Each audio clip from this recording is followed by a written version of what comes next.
Who?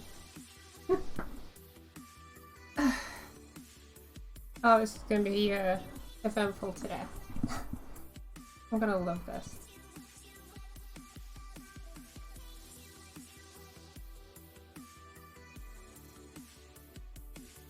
Okay.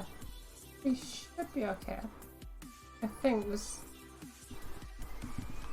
Yeah, we should be fine.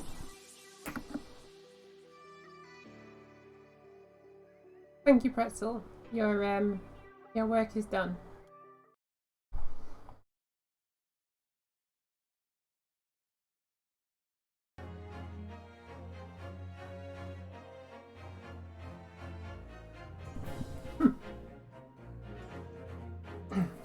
Get the British Court of Law now. Because we're just that awesome.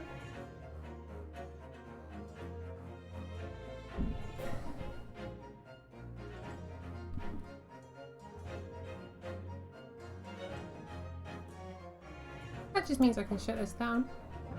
And...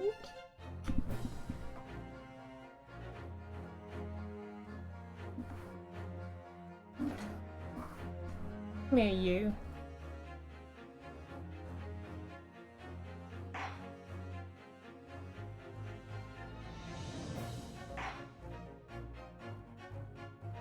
We continue the adventure of the runaway room.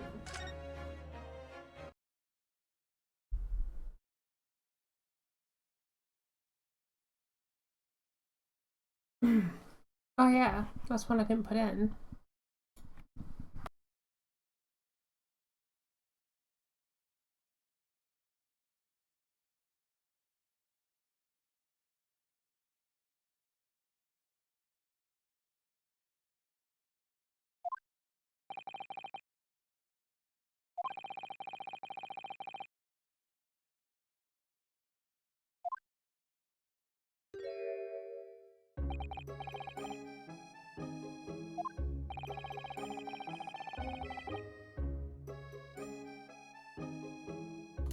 I've just realized I have been muted the whole time. There are two matters on which the court desires to hear from you. The first is whether or not there was a third party with you in the Omnibus cabin, as proposed by the defense. The second is that if such a person was indeed present, why did you conceal that fact from the police? Begad, no. It's not my nature to hide anything at all. Just answer the question, please. The truth of the matter is, I've been desperate about this all along. Do I tell you all, or do I keep my mouth shut? Tell us what, Mr. McGilded? The fine fellow representing me is absolutely right. In the carriage tonight it was myself, the other man, and there's another passenger. It's true. Aye, and 'twas me who helped the little urchin get away after it all happened. You... what? No! No, Magnus McGilded. The convenient excuse couldn't save you now. I'm truly sorry, so I am, Lord Van Sykes. I'm sure you'd be willing to want to know why I said nothing when I was taken in by the police. I love doing this guy's voice, it's amazing. I do be having a very good reason, I assure yous. Which was? Well, the little child was just in the wrong place at the wrong time. And not in any way was involved, you see. Which didn't give you a quality sentence today, but I still got them on mobile, which is very weird. Really?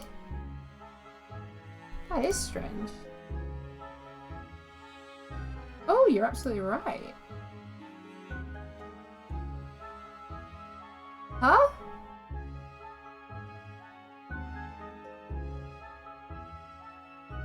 Strange.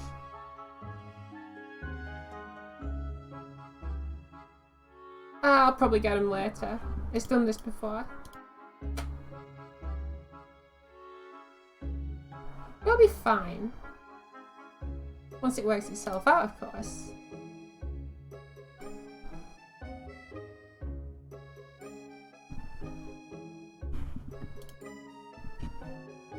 How are you doing today, Lyra? Hope it's been good.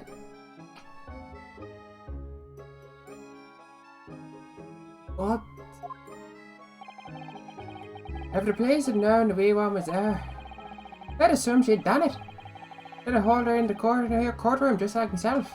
I was only trying to spur her at that. Young hearts, young minds are easily damaged, my lord.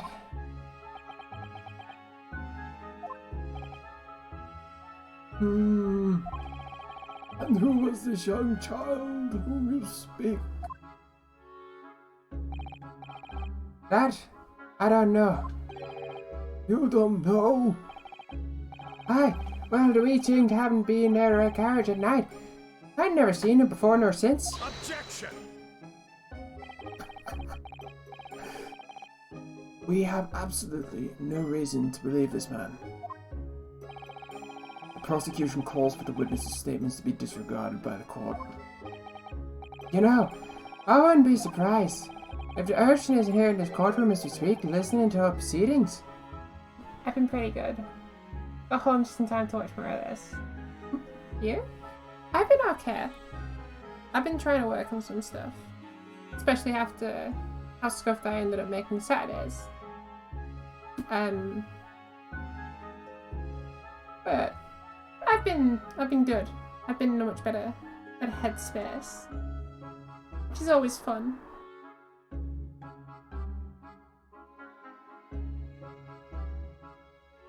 Thank you for asking.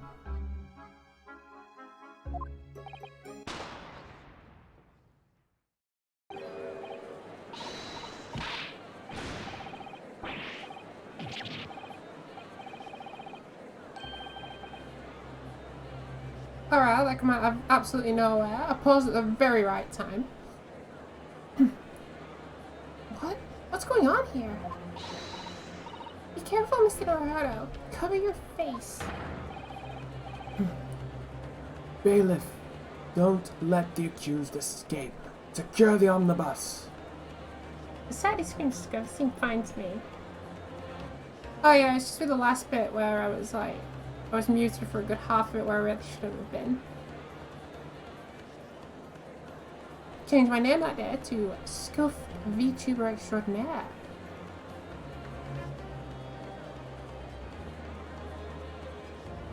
It's always good. We're always gonna have those days, but you know, I feel a bit better. So we'll get a smile for that.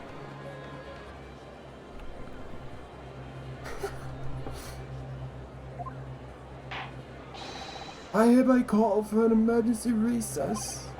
Bailiff, ensure the defendant is in custody and clear the courtroom.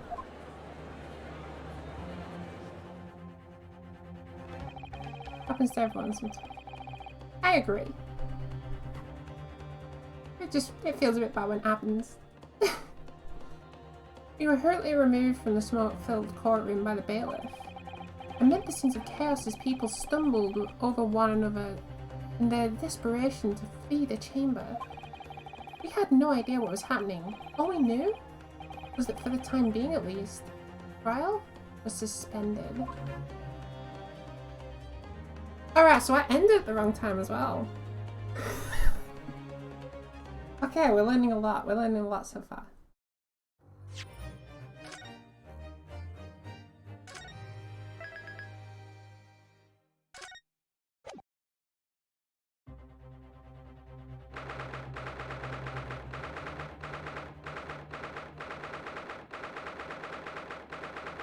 "12:52 p.m.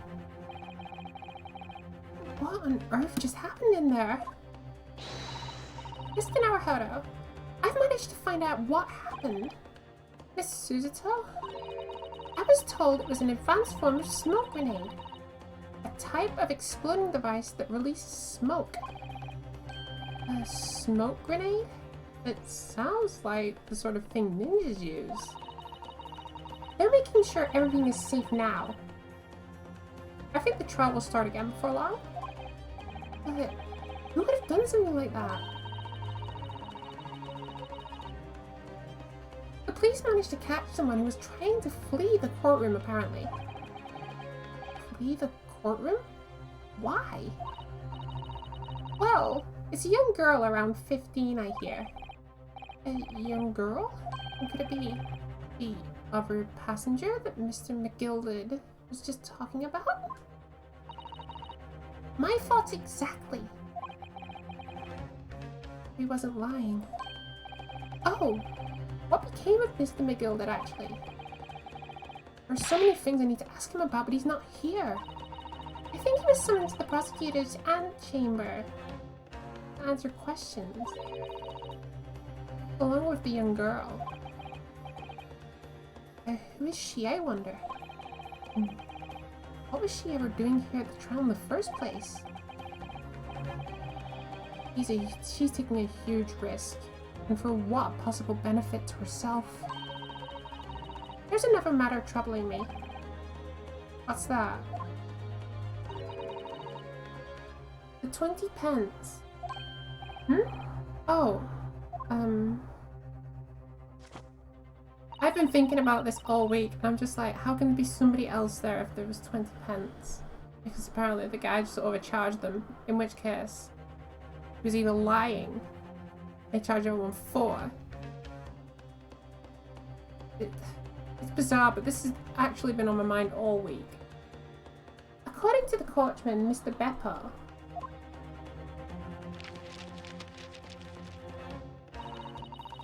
he took 4 passengers that night at a fare of 5 pence each. That comes to a total of 20 pence. Exactly. But now it seems there were in fact 5 passengers, which means the figures don't seem to add up again. He's right. That is strange. Hands up at events. You'll kindly proceed into the courtroom. The trial will recommence in 5 minutes. Oh, thank you, officer. We'll go in straight away. He said he was covering for another person. That's it. I don't know, like, if they all had a part to play in, like, and, like, those two got on at the same stop, but they also got this other person on, and they let him on for free, or, you know, they were hidden, maybe. So it's a very strange thing, unless, I have an idea. I'm not going to share it yet, but it might be right. That's going to be crazy if it's correct.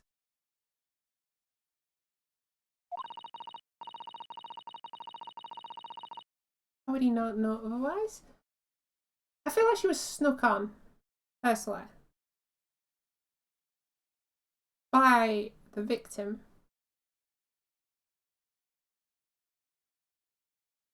It's very strange. Because I've noticed as well before that they could lift up the seats. So whether she was hidden in there the whole time, it's weird. It's like she was either hidden in there and then stabbed him. It's weird. It's strange because it could be either way, and it's like even the first case got me wrong.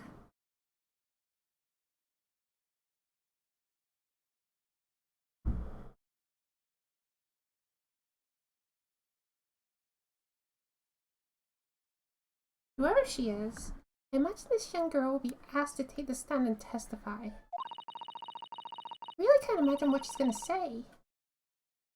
But it could alter the whole direction of this trial. We'll know soon enough, Miss Susita.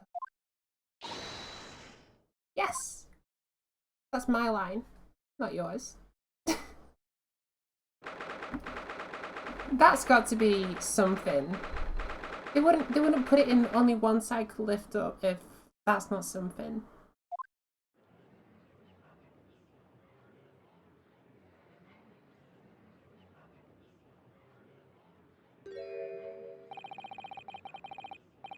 there's the young girl, Mr. McGill did.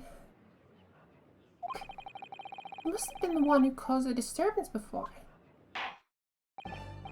Well, after that rather eventful recess, the court will now resume the trial of Mr. Magnus McGilded. Now then, Lord Van Sykes. Or is it Van Zeeks? I want to say Van Sykes. My lord, I believe you have established the cause of the smoke which veiled proceedings earlier. It seems to have been an advanced form of smoke grenade. Of sort typically employed by the army. Good gracious! The army? What in the devil's name? It was an elaborate attempt by the young girl to cloak her escape from the public gallery. But she was caught. And now occupies a stand. Your name, girl? Are you responsible for the smoke grenade which induced such pandemonium here in my courtroom? What is the meaning of this deplorable behavior? If I may, my lord. Yes, Mr. McGilded. I think perhaps you ought to explain here why it is that we lass was here in the first place, and why she tried to bolt like that. 'Tis all to be tied up with the events of that night, so it is. Very well, Mr. McGilded. Give your testimony. You will explain to the court exactly how this young woman is involved in the case. Just what did happen that night? Not like a defense lawyer needs that information or anything. That's also great. I'm really not disappointed so far. Hey look, it's British people. We're bound to have really, really super cool hats. But that's about it.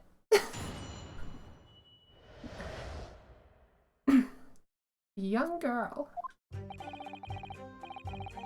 On the night in question, I took the back seat of the omnibus and promptly nodded off. Then, begorra, the lad uttered a wee scream and woke me up with that fair start. There was a fella collapsed next to me on the floor at my feet, so I sat him up in the seat across from me. Then it turned out where the scream had come from, and bless me soul, what did I find?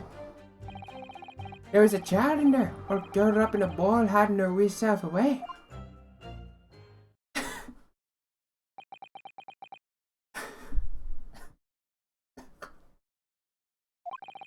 I remain somewhat baffled, I confess.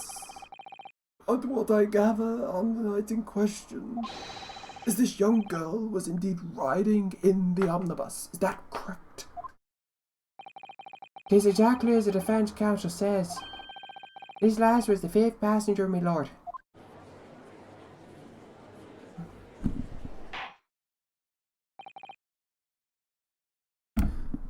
Very well. The defence will now cross-examine the witness. Are you ready, counsel? Yes, my lord. Or rather, no. I have no idea where to start. He knows something.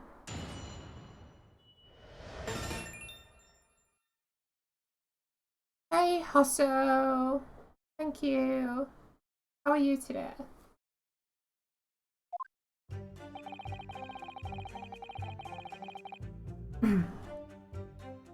I don't think this.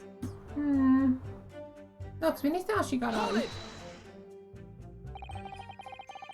When you first got in the omnibus, were there any other passengers already on board? There were not. The cabin was empty and there was no one on the roof deck either. You were the first passenger, as it were. I see. Aye.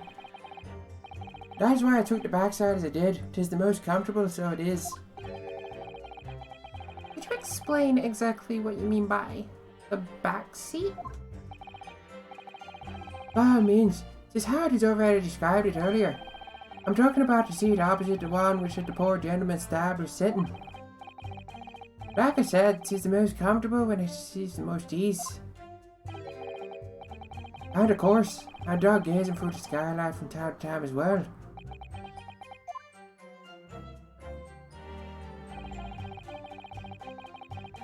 Hold it! A loud thud, you say?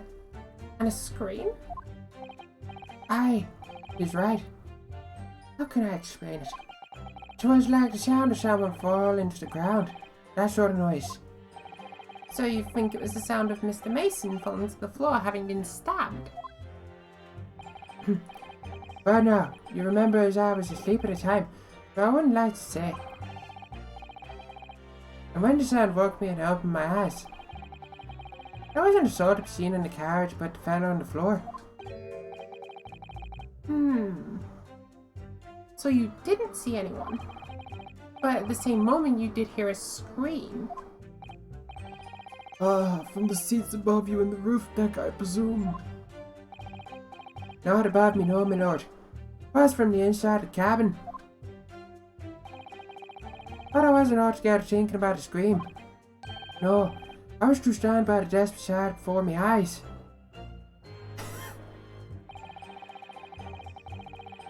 There was a fellow collapsed on the floor at my feet, so I shut him up in the seat across from me. Hold it!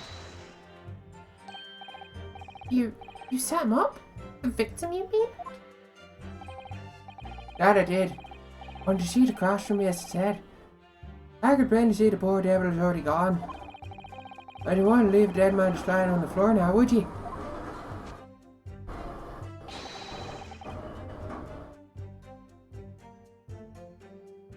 Tis common courtesy, so it is.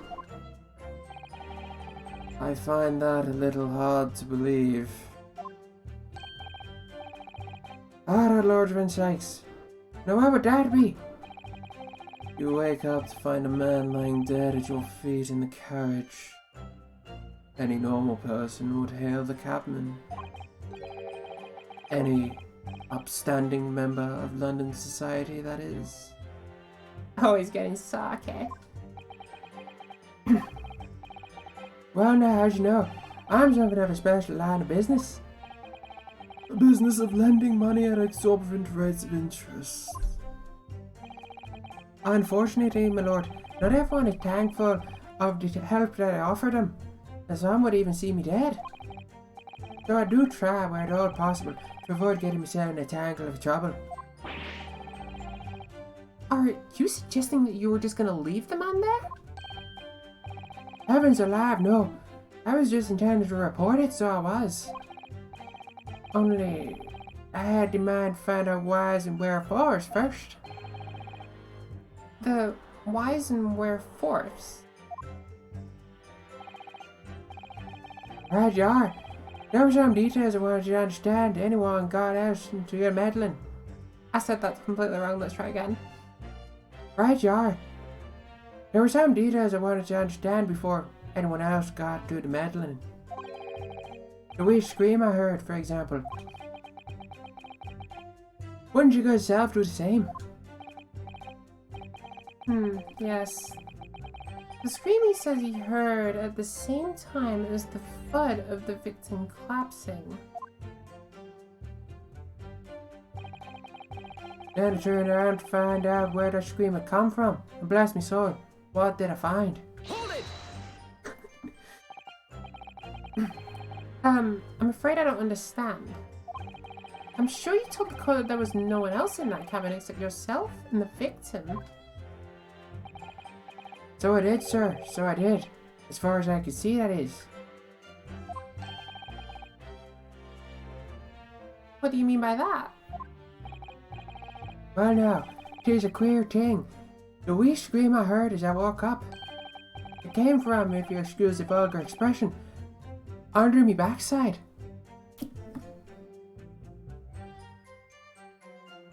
You see that?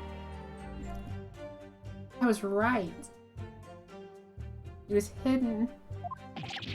Good gracious! Under your backside. And when I lifted the seat to which I had been sitting, I found a little wee cubbyhole there for storage. Mr. Naruhodo, we can examine the omnibus ourselves, remember? Yeah, of course. The whole bus was submitted as evidence. This would be a very good time to have a thorough look around inside. That's when I found her.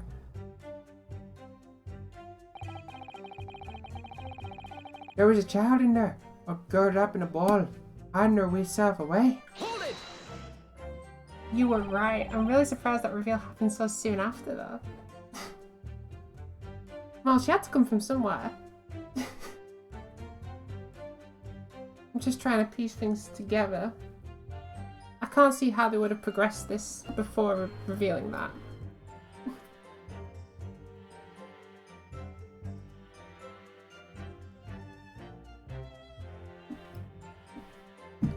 You say she was hiding herself. Aye, that's right. It was hard to see in the dim lamplight when she was all curled up in a wee ball when our eyes met. Well, my heart nearly stopped beating out of my chest. You're really overreacting this. Still I'm all... I pulled her out from under there. I sat her on the seat opposite so I could see a wee chin wig of her. The seat opposite. That's right. Just next to... That's right. Just next to the dead gentleman there. You sat this young girl next to a corpse, sir. Well, as I am sure to mention, a gentleman in my position can all too often find himself in more danger. So, I needed to find out just who was this urchin. What did you see? And while I was in the middle of talking to her, I heard another scream. A fellow's voice this time. Presumably that scream was Mr. First, who was sitting on the roof deck seats. Right you are again. I would say, sir. Looking down through the skylight, you must have seen the young girl and gentleman with a knife in his belly. In other words, your previous witness did not, in fact, see you at all, Mr. McGilded. What they believed to be yourself and the victim was in fact this girl and the late Mr. Mason. Aye, my lord. I was, as I think everyone understands now, sat at the back of the carriage out of sight.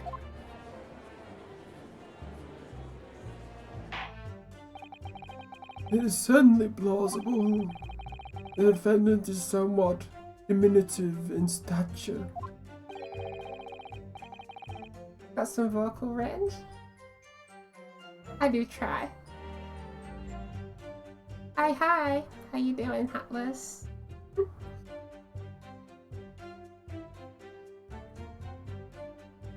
I'm readily confused, perhaps, with this young girl. After that, of course, with the screams from the gentleman over us, the driver realized something was wrong and pulled up the horses. Thank you. I've heard enough. The events, as explained, are clear in my mind. However, at least one conundrum remains. Who is the girl?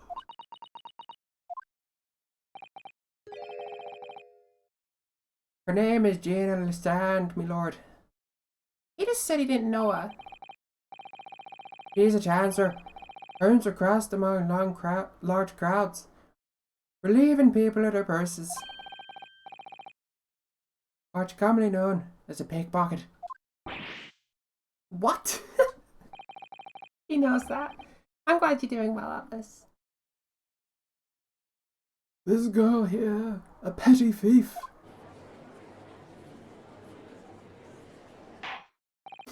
Order! Order! This is true, Miss Lestrade. Miss Lestrade, you will answer the question.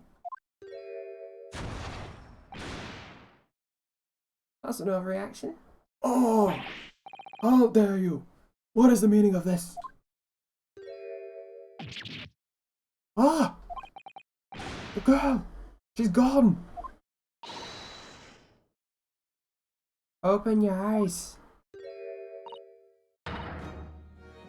I hate when they do that because I can't tell which character's speaking.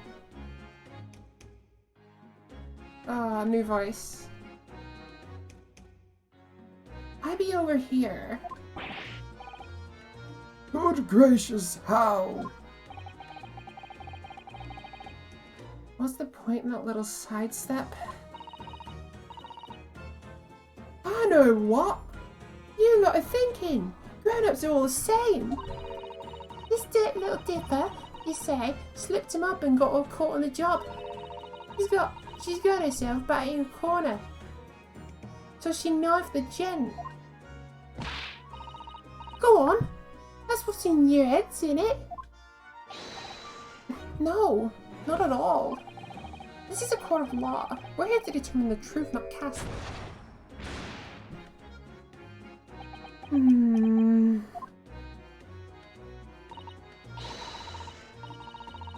Look, knives are for cowards. Only thugs use weapons like that. All I need, what do I do for these things? Only thugs use weapons like that. All I need for what I do is these thingers. I'm professional, alright? Maybe not in your eyes. But I've got pride in what I do. Guess you can just bring a gun to court. In this courtroom you can. Because, you know, laws. and drama.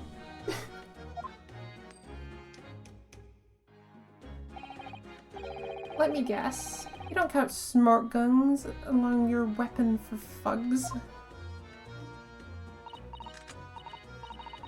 Oh, this? Yeah, it was just in the bag I lifted the other day. Oh, where they keep the four-wheel drags. It's nice, isn't it? It's like a pink vest. Oh, do not wave that thing in my direction again. Just shoot the judge if you're guilty, I guess. You're going to jail anyway. Shoot the whole courtroom. Can't be charged if there's no witnesses. So, you admit that you were riding the omnibus on the night in question.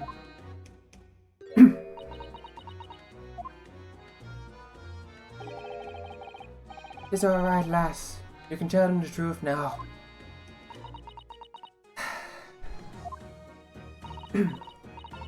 Alright, yeah.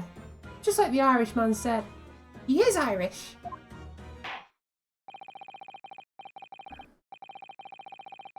One of the jury bought a knife, so it's fair.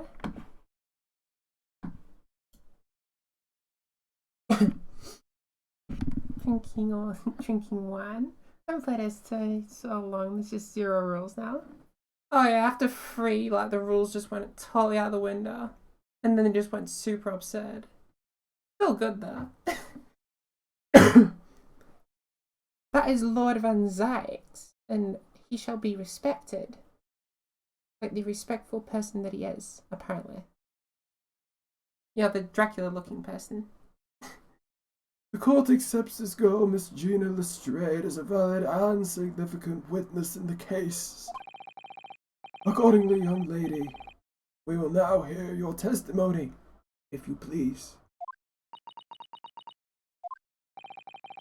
Will you tell the court exactly what happened in the omnibus in the night in question? Alright, if I have to.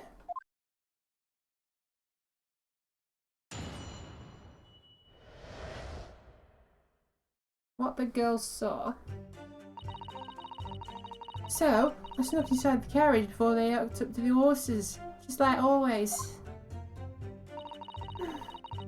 It was right in the old man, but it was a right waste of old time. I got nothing to show for me troubles that night.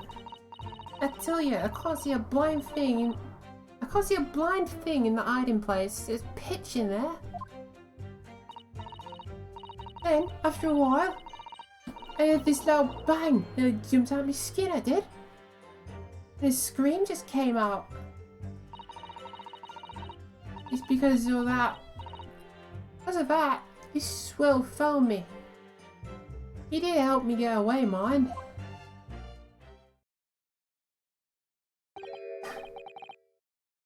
Yes, so he let you go.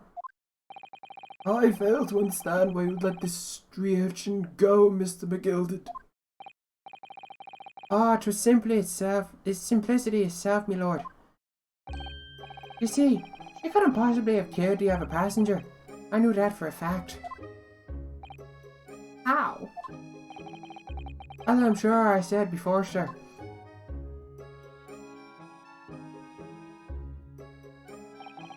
I was sitting right on top of the place where she was hiding herself. I think a demonstration is called for. This is where I was sat that night. And the cubbyhole from which you have spoken is underneath the seat, I presume.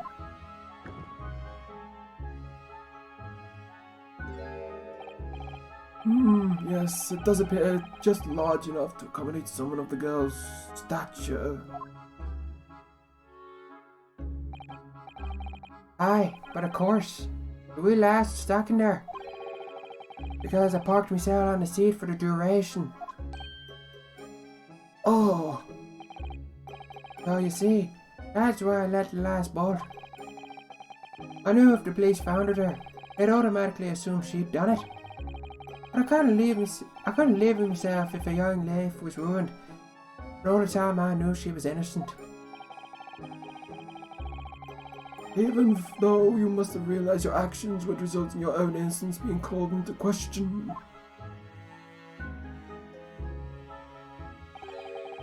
Not at all, my lord. Not at all. I knew it in my own heart that I was innocent. So I thought it was worth taking upon to my own good name for the sake of the less fortunate lass. My goodness! What's a perfect gentleman? My lord! This is a fine example of a man that could not possibly be guilty of a heinous crime like this. I'm ashamed of myself for ever doubting you, sir.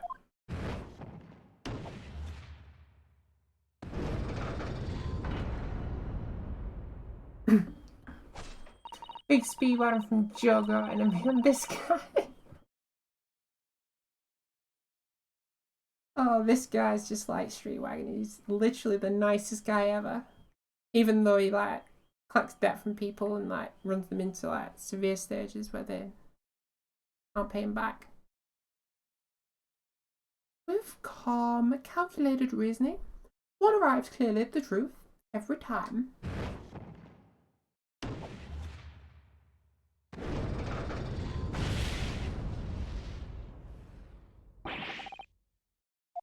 Saints alive! All 6 members of the jury consensual of their leaning to the verdict of not guilty. Well, that can't be it. Mr. Narrator, this... It must mean what? That we're victorious. He stores all that goodwill. In his big hat, I'm sure. Ooh. That's interesting. Was there someone underneath his hat?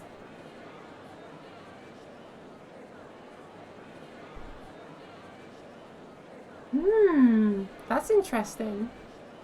He snuck someone on under his big hat.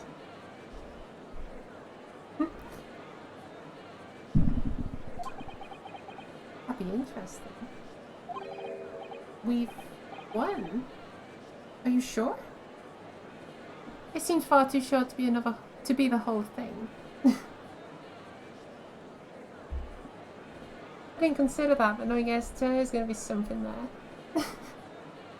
Knowing this series, it's going to be like a circus performer living under his hat, or like a gnome or something.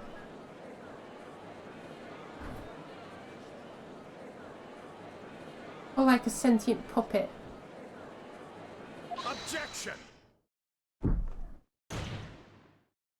Ooh. If the sight of my ironed heel Wellington offers, pray not forgive the discourtesy.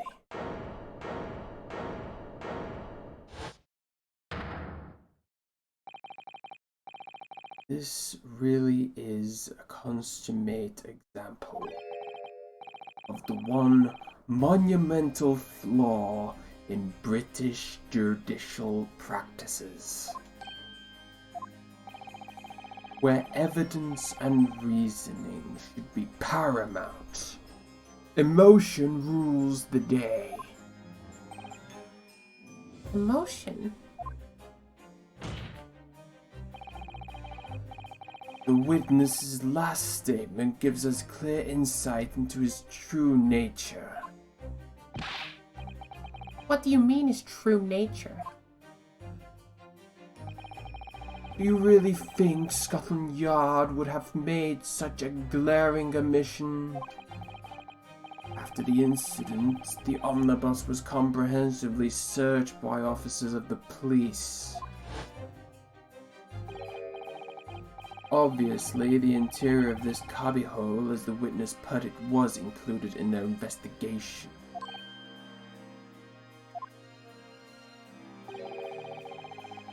The compartment under the posterior seat was full of the coachman's belongings. Oh, the police. No, the police are perfect. Always trust the police. You know, they get everything right the first time. We've learned that from the first 3 games. But this is the British police. You know, they probably didn't even do it actually. Most useless police force on the face of the earth.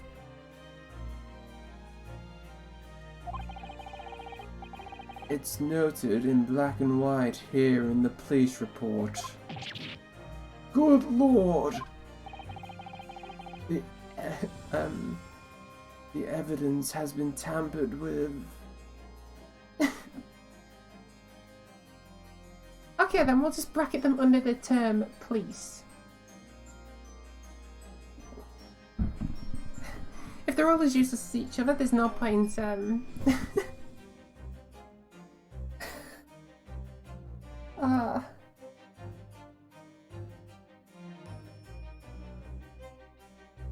Tournament for no useless police force. Oh, none of them would turn up.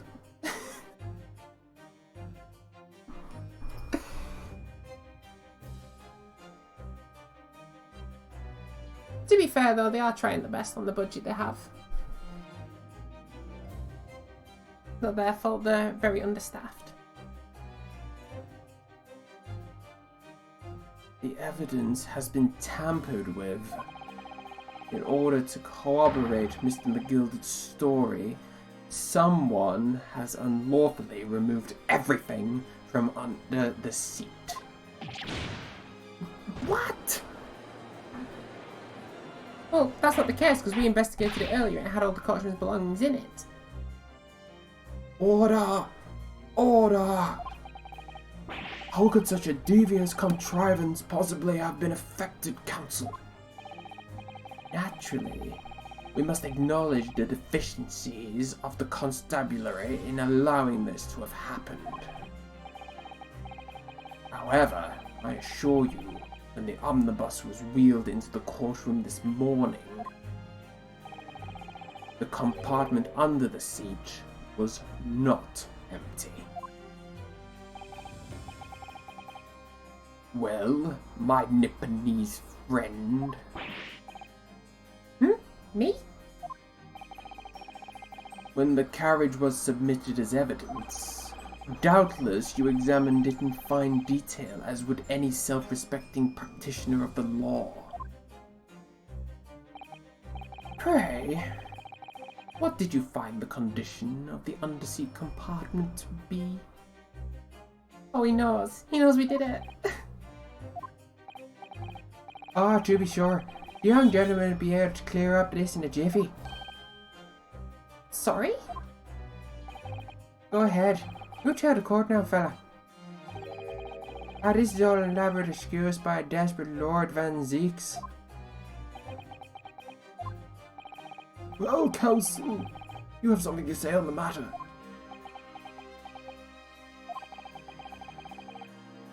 How am I supposed to answer? What can I say about the state of a little compartment of this seat in the omnibus?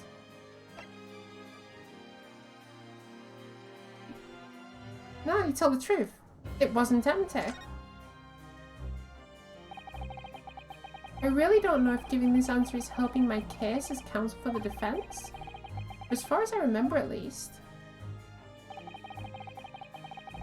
When I first examined the compartment, I'm fairly certain there was a number of articles inside. Yes. Are you sure, counsel? Be wise. What are you saying now, you daft dog? I thought you were on my side here.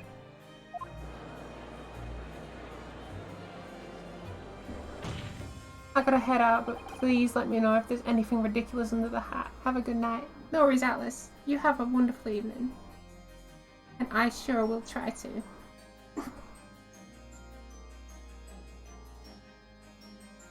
What game are you playing? Your task is to defend the man in the stand. Why would you say something to compromise his position?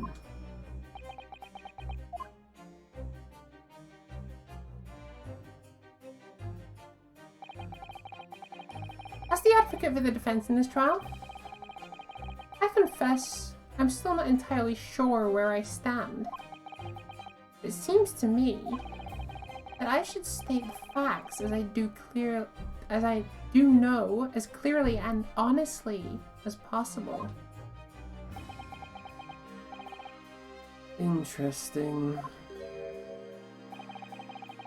'Tis not altogether pleasing, fella. I'm simply telling the truth, Mr. McGilded.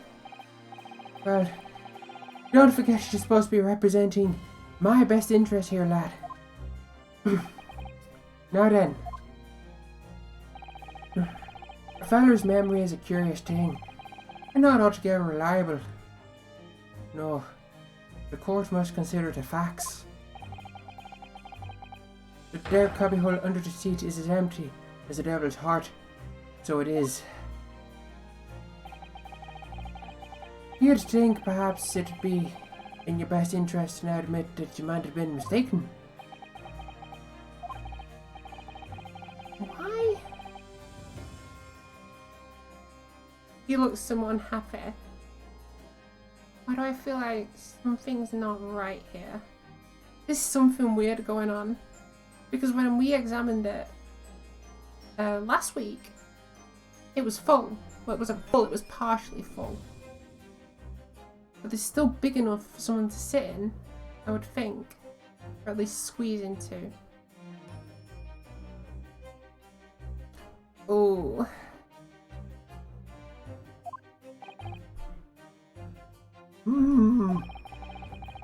I should like the jury to weigh in on the matter, I think.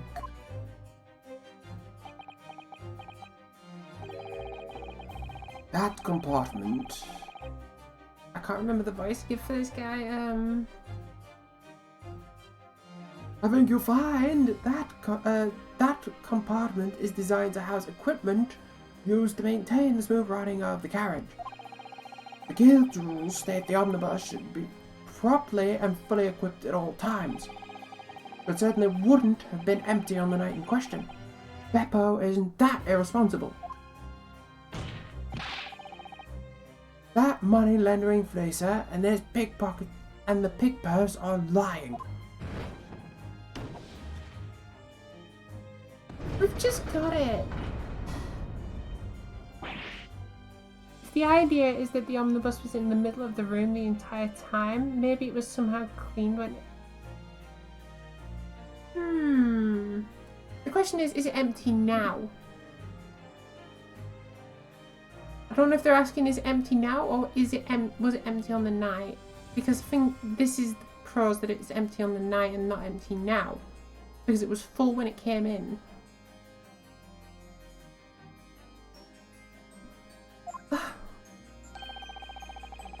I can't believe I was nearly taken in. The stinking rich are always stinkers, but cowards, the lot of them.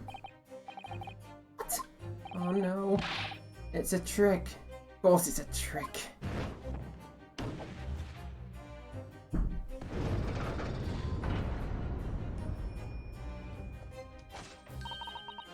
Quite so. I must concur here. It's empty now. McGill showed that during his testimony. Let's check.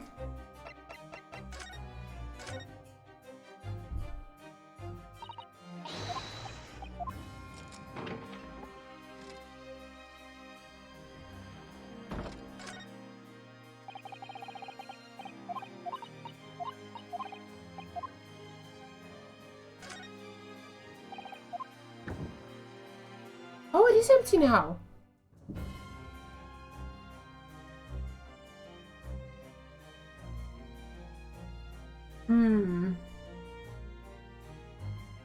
Still, I stated facts. I stated the right facts.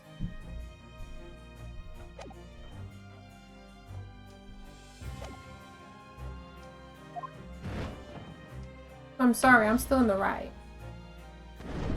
My job's to get the truth, not to defend the client.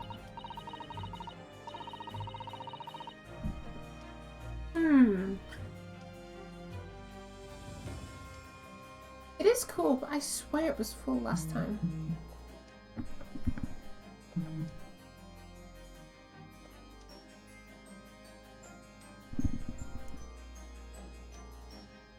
With calm, calculated reasoning, one arrives clearly at the truth every time. Yes, but this time it's the different truth, it seems.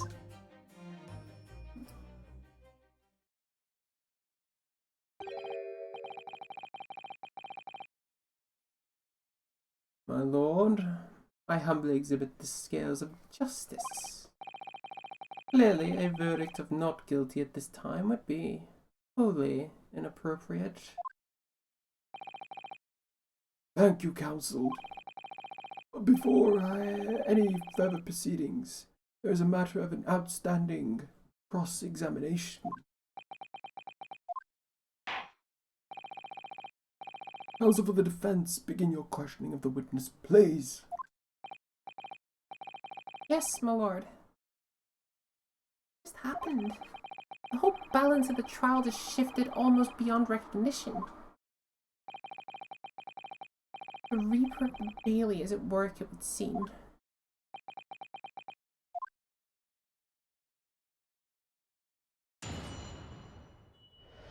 It's cool, we've never had anything like that where we can like just check a scene of the crime straight off like that. It's always been like photos before in the previous ones.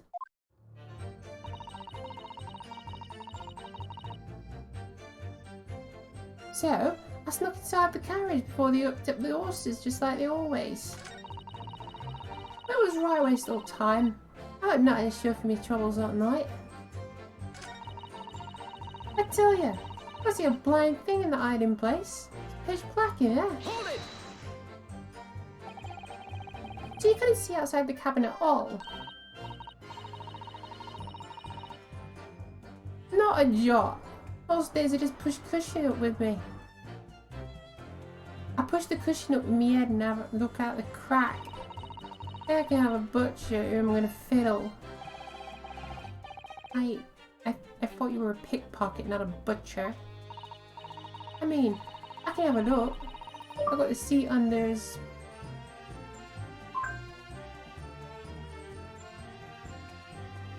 Just you. I mean, I can have a look.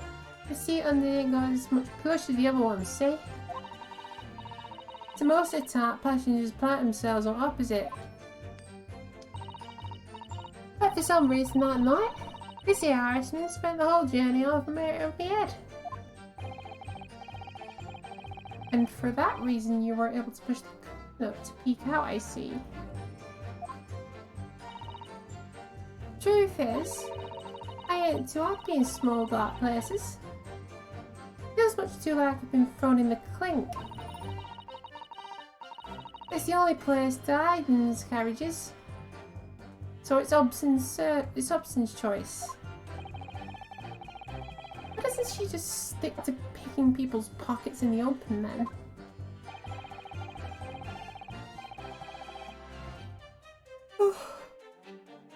Sorry.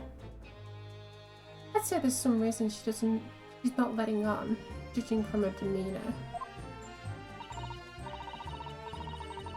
So, anyways, I was a bit scared. I had to just stick out from under there. Nothing else for it.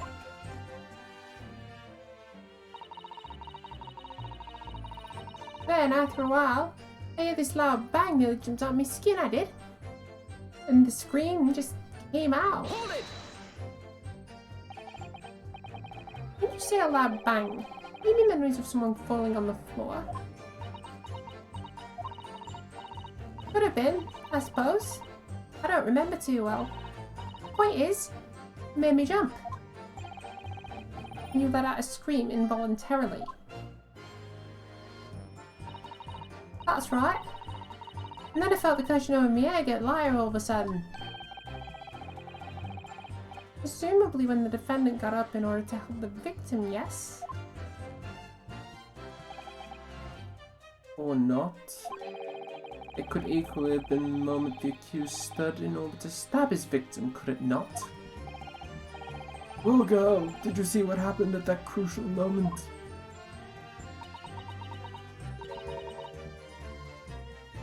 Yeah, I saw it. Opposite cushion had a quick butcher's while I had the chance, didn't I? The Irishman was sitting in the below cupboard, falling on the floor of the seat opposite. That matches Mr. Gilda's account, of course.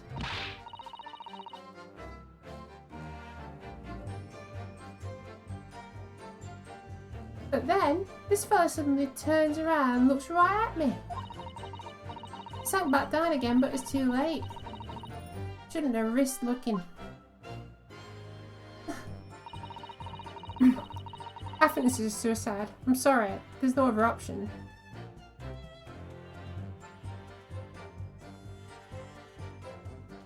It's because of that this swell found me. It didn't help me get away, mind.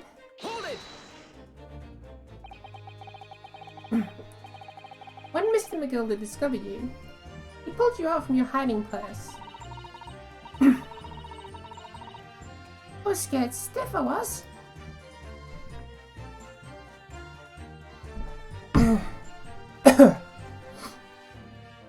He dragged me out and sat me down in the seat and all.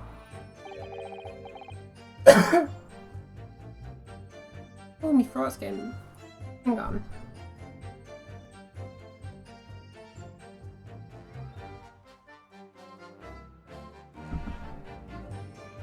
Next to the victim, Mr. Mason. Yeah, that bloke got a knife in his guts. He was all still bleeding. And then the carriage lurched a bit and ended up falling onto me. Oh, how awful. Both me and my arms got covered in blood. It made me feel sick as a dog. Both her hands covered in blood. That must be what the rooftop passengers saw. After that, I believe you were talking to Mr. McGilded for a while, is that correct? He asked me some stuff.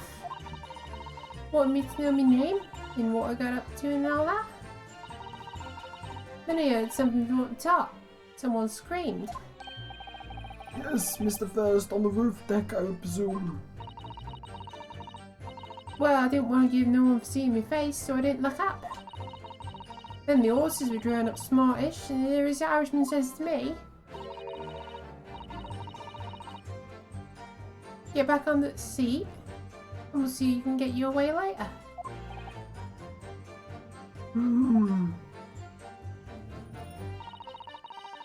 All 6 members of the jury had decided the defendant was innocent. One brief shining moment, yes. It's clear in my mind that they're all still very unsure. If we could just find some conclusive piece of evidence among the new testimony, I'm sure we clinch the verdict we want. Yeah, I think you're right. And I have this niggling feeling. Something's bothering me, but I just can't put my finger on it.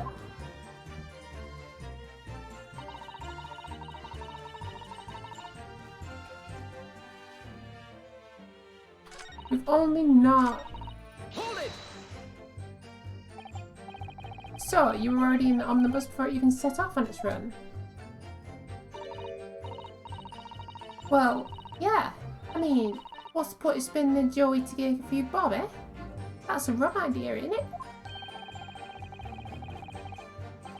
I suppose she means there's no point in spending money to make money, and it actually makes sense. Counsel, may I remind you that this girl is a petty thief. Can they refrain from entertaining her tenants? Well, that do clear up the little mystery of the fares and all. Board paying passengers to 5 pence apiece, making it 20, which the cabman testified. And one little scapegoat riding for free. The red conker driver always gives some grub before his last run, see? That's why I sleep in a carriage and get myself under the seat, nice and easy, right? But your hiding place is a storage compartment full of equipment for the coach now.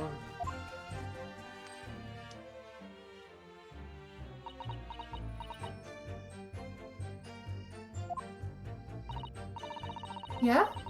There's brushes and buckets and whatnot in there, sure. I always chuck that out and cram it in the corner somewhere. No one ever seems to bother much.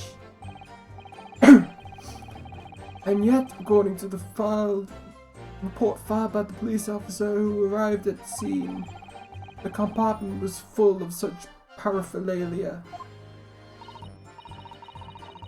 Well, I don't know nothing about that.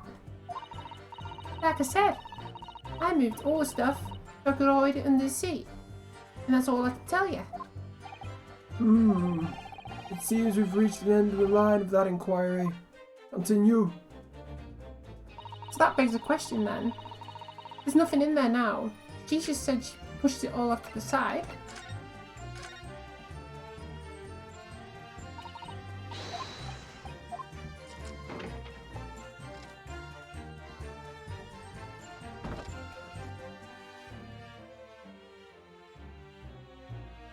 Or did she mean inside here?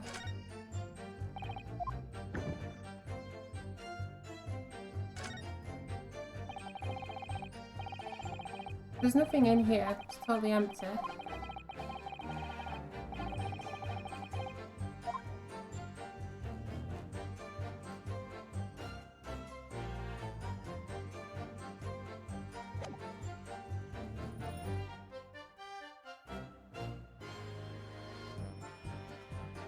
It's not like a magic storage compartment, is it? Where like there's a dropout bottom or something?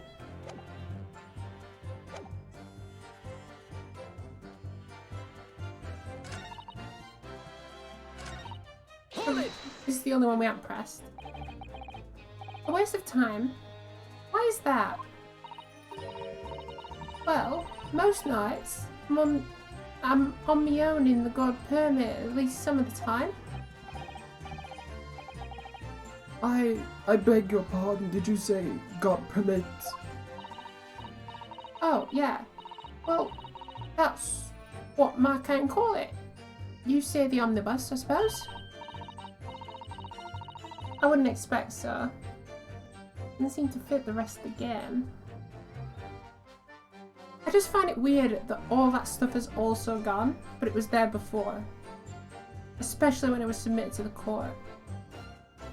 Which makes me think it's like one of those like magic boxes. They're saying something doesn't seem right. So that's like possibly what it is. But that just defies all the logic we've already established, which makes this a little bit silly. But yeah, you're right. really doesn't fit.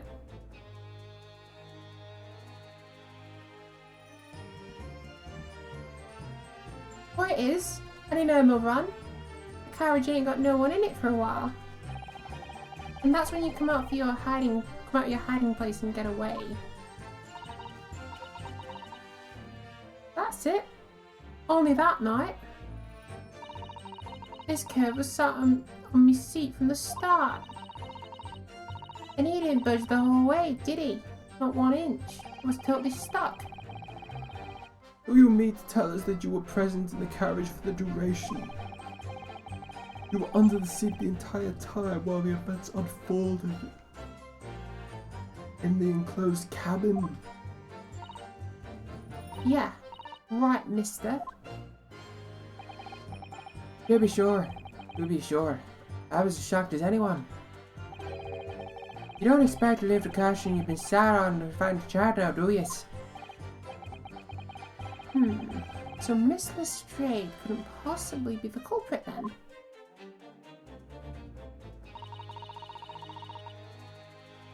Alright, so I've pressed everything, so there's got to be a contradiction in the statement somewhere.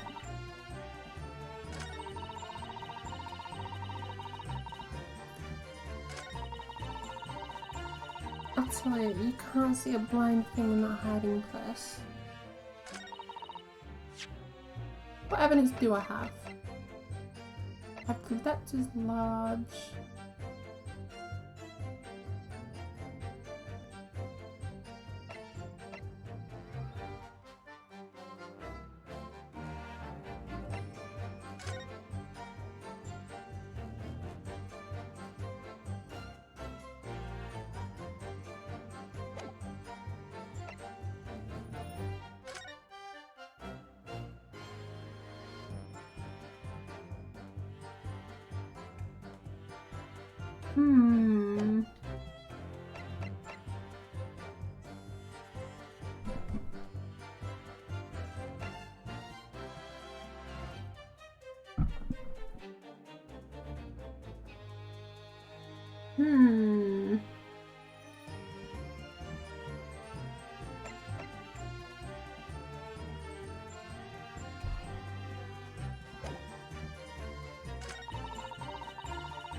You'd help me get away, mind?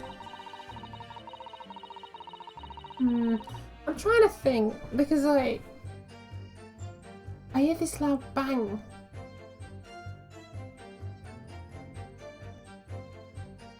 Why would there be a loud bang? Stabbed once in the abdomen where a knife was churning on the omnibus.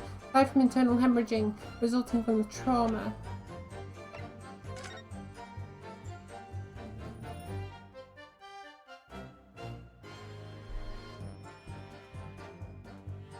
Oh. No. I'm right.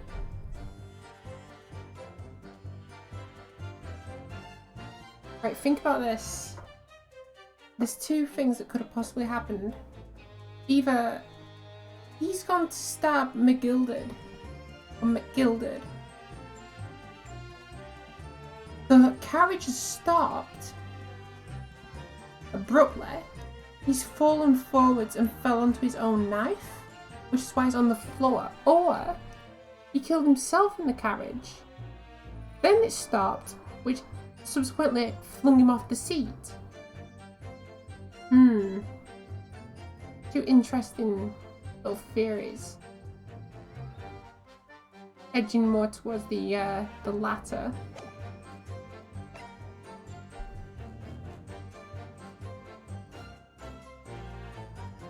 Thing is, the gloves don't really prove anything.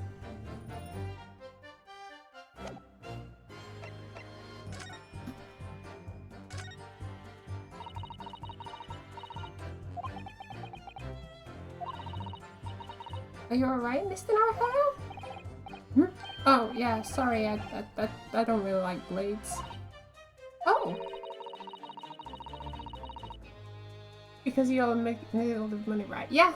So, that's what I mean. This is like where the situation changes depending on his thought process. He either wanted to kill McGilded, so that he didn't have to pay the debt back. Or he killed himself because he couldn't pay the debt back.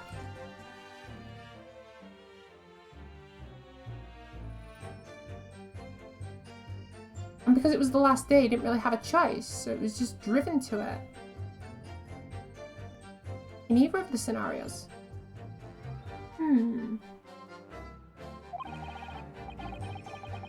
That's not a blade. That's Chasm's soul. Anyway, there's no sense in delaying it, so let's just see what we've got.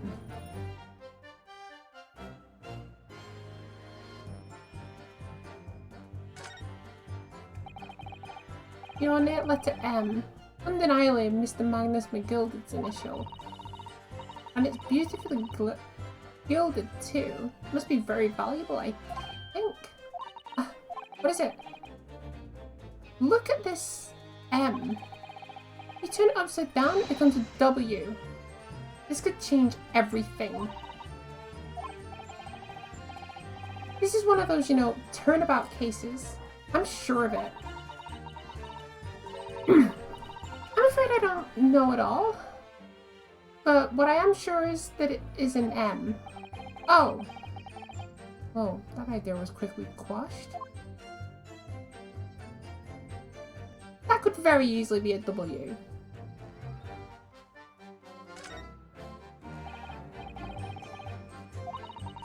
Surely it is blood.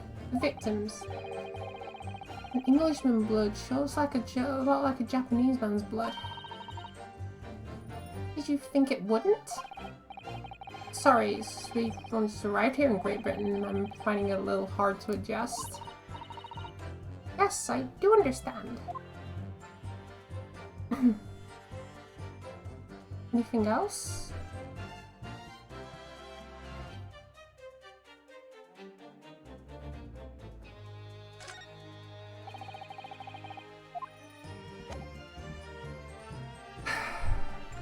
It's a shame I can't like double check and make sure that it's his knife.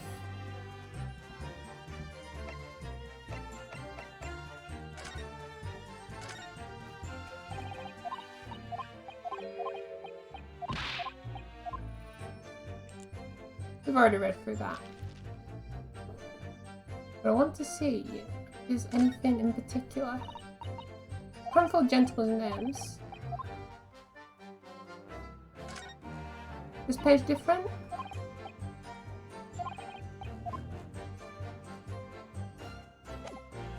There's nothing different in that.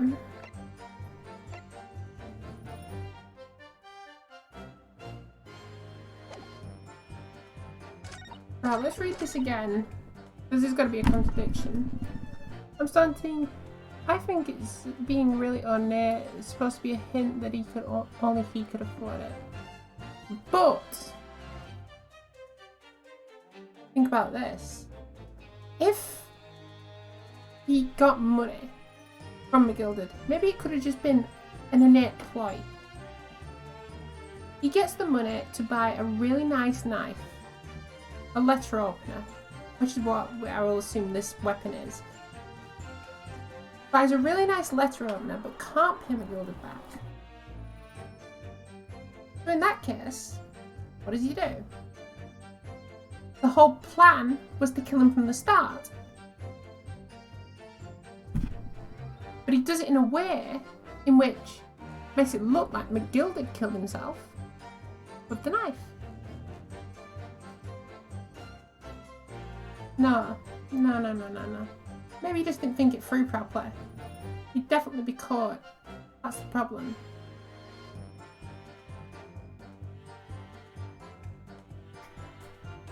However, the upstairs carriages can't see where McGilded was sat, so no one would see that they'd been stabbed. Therefore, he could have gotten away with it if he got off early enough and concealed his own identity, which he didn't. That's my theory out the window. I don't think that's correct.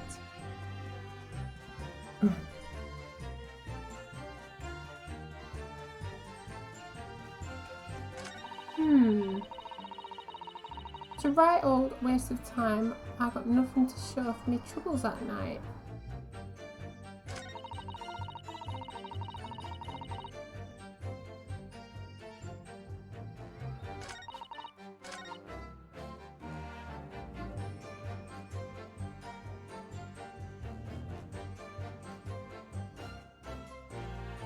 Can't see anything. Yeah. And after a while, I hear this loud bang. It nearly jumped out of my skin. I did.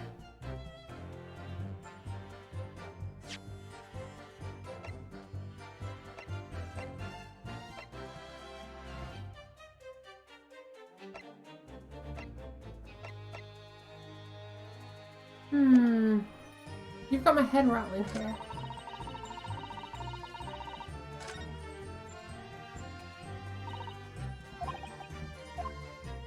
This is the same conversation.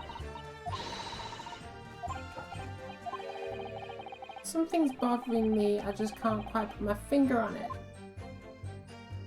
Exactly, because it's one of my theories, I'm sure. Well, it's one of the first two.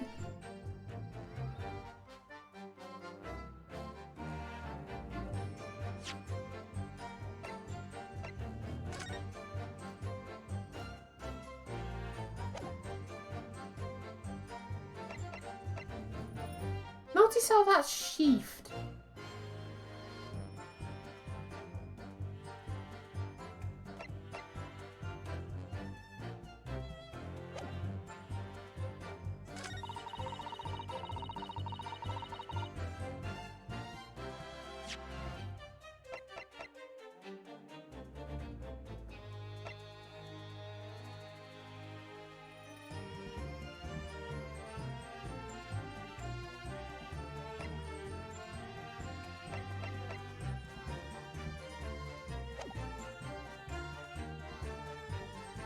I've got nothing to show for my troubles at night. Are you sure?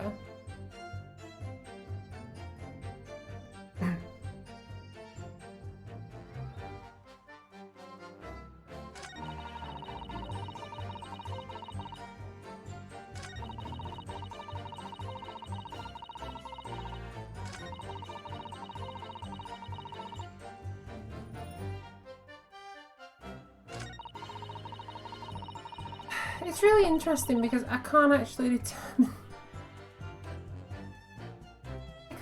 determine like the contradiction. There's something, but I don't know what it is.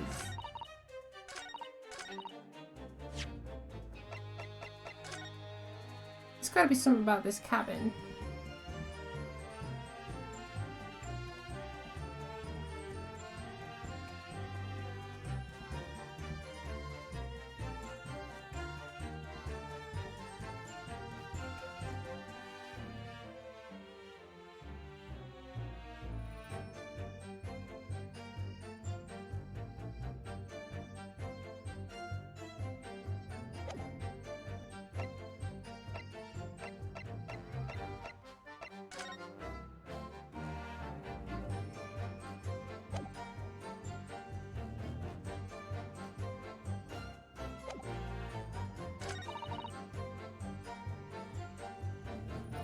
Nothing to show of me troubles.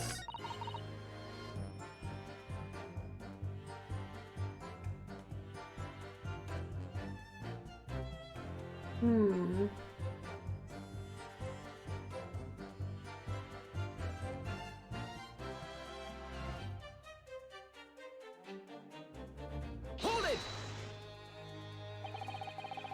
You couldn't see out into the cabin at all. Not a jot. Most days I just push a curtain up my head. Have a look at the crack. Oh yeah, we've already read this one.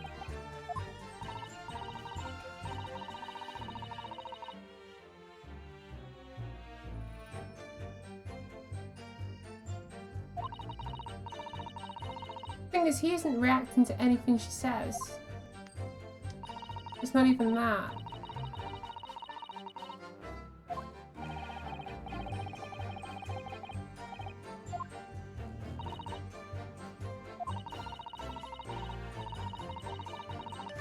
Well, no.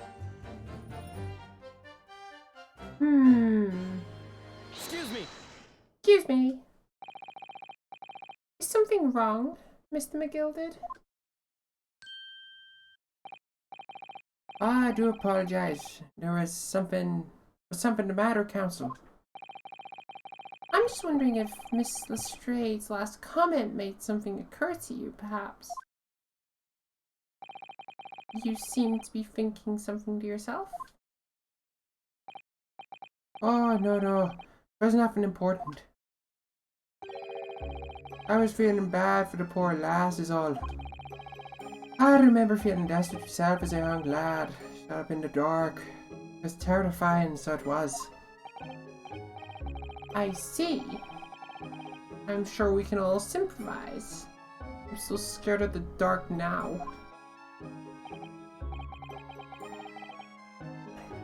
I don't know about yourself, but I find the darkness seems to make everything you hear seem so much louder as well.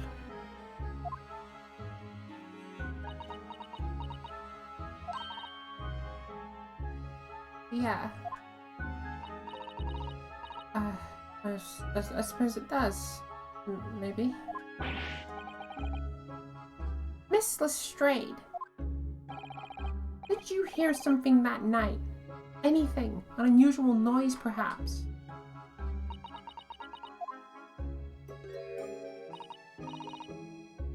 Nah, not really. All I could hear was some Irishmen snoring. Hey, jabbers! There's no need to be going down the whole world of me fourballs, you little scamp. What a pity! If only Miss Lestrade heard something, it might have given us a vital new clue. Yeah. What should we make of that last statement of hers? No, it's profoundly important. My lord, I believe the statement just made by the witness is profoundly important. Profoundly important. But all she said was that she heard nothing. Yes. Thank you. Which is the profoundly important part. I'm almost sure of it. Exactly, that's what I'm starting to think. Think about it. They said themselves, hey look. But no, he's got to be innocent. They wouldn't pull this, I don't think. Not yet, surely.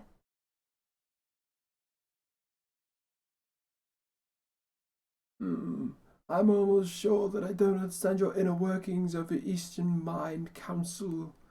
Nevertheless, Miss Gina Lestrade, you will supplement your formal testimony by repeating the last statement, please. What? Supplement? What are you on about? Don't give me all your fancy talk. I know what you're trying to do, but it won't work on me. That's right. Insult a judge. Always a good move.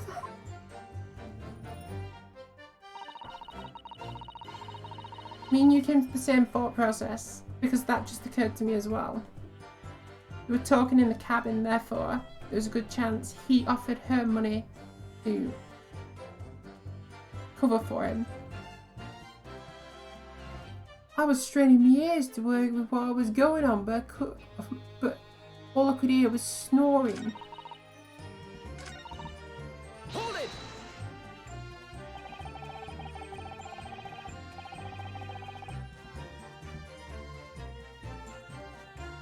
You were straining to hear what happened in the... You were straining to hear what was happening the whole time. This is the moment you hid yourself. Not exactly, no. Sorry? Well, there was no one else in the cabin to start with. I could just push the curtain up and have a butcher to see what was what. But then, when I saw this swell getting on, I got my head down so they didn't notice me. And Mr. McGill had sat on the seat under which you were hiding, correct? Yeah! Would you hand him either, eh? What a mug! Then all I could do was listen. I was waiting to jump out there as soon as I heard him. I'll leave. I heard arm leave sick. But would he? Not likely. Even though we're stopping here and there, I ain't never heard the door open. So I just had to stay put and listen to I'm driving. His pigs at market snoring like an old dog he was.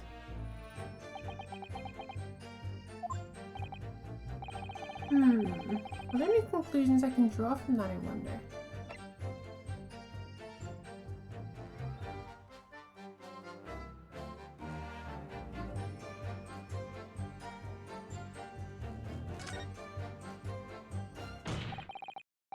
Mr. Strayed, what you've just told the court is clearly at odds with the facts. At odds? Are you sure, man? Absolutely. It seems my Lord Nippety's friend is not as dull-witted as I feared. Oh, Van Zykes realized it too.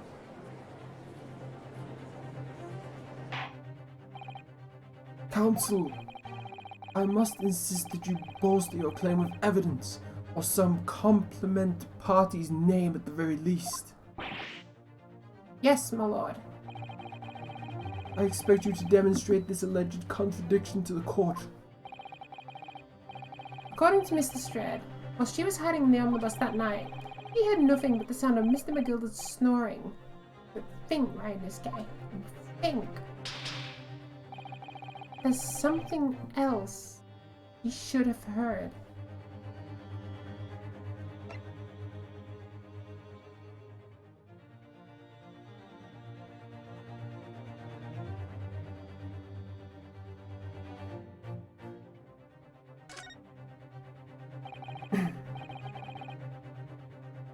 Very well, my lord.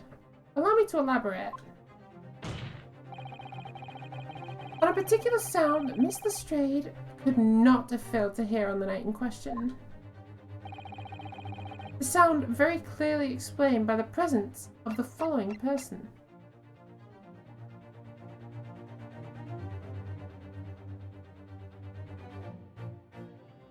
Take that! Weisford Mason. Yes, my lord. The sound that Mr. Strayed could not have failed to hear is that of the victim, Mr. Mason, boarding the omnibus.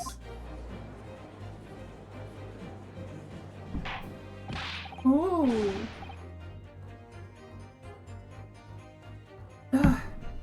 Order! Order! Explain your reasoning, counsel. Mr. Strayed, allow me to confirm something. You claimed earlier that you were the first person on board the omnibus. Is that correct? Yeah, of course I was. I got on while the driver was in pub, didn't I? And the next person to board the omnibus was Mr. McGilded? That it was. Not a soul in the cabin when I was climbing on board. At least, not in plain sight. So, you were, to all intents and purposes, alone in the enclosed cabin from the omnibus at that time. Did I not just say as much? I wasn't traveling with anyone else. That's what you mean. Yeah. I saw him get on, remember? I saw him get on. Remember? With a crack on the seat cushion. He was on. He was on his own for sure. And from what we've heard, the carriage makes a number of stops after that on its onward journey. During which time, did you not hear the door opening or closing at all? Nah, I never heard it. That's exactly what I was listening for, wasn't it? Waiting for the swell to leave. In that case, when and how did the victim end up in the carriage? Oh. We know that the victim collapsed inside the enclosed cabin of the omnibus. Therefore, Miss Lestrade's comment about what she did or did not hear is at odds with the facts.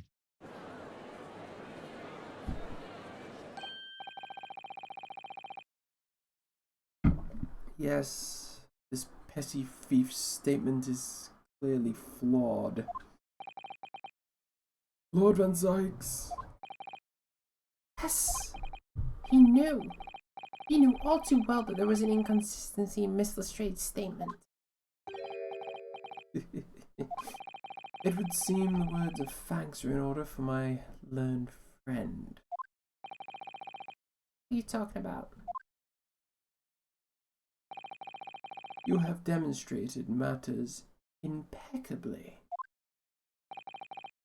This witness and her colourful statements are entirely unreliable. Her words are convenient untruths, nothing more.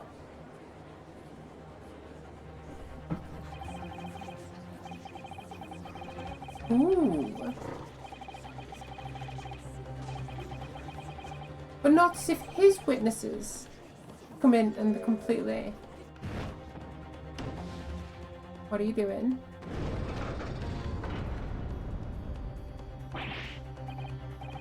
She didn't even say anything. I didn't want to judge the poor little mite just because she had some rather naughty ways. But I must say, I can't abide liars. And neither can I. It's the foreman. I didn't want to judge the girl just because she had some less than celebritious ways. But I must say, I cannot avoid lawyers.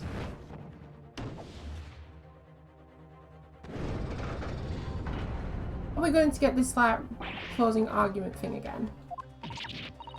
Mr. Narrator, there's 5 jury members leaning towards guilty.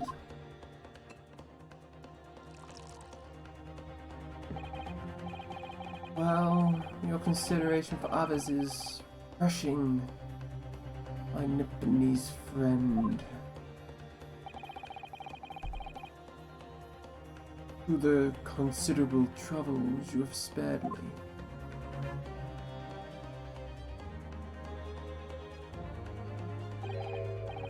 Yes, very refreshing.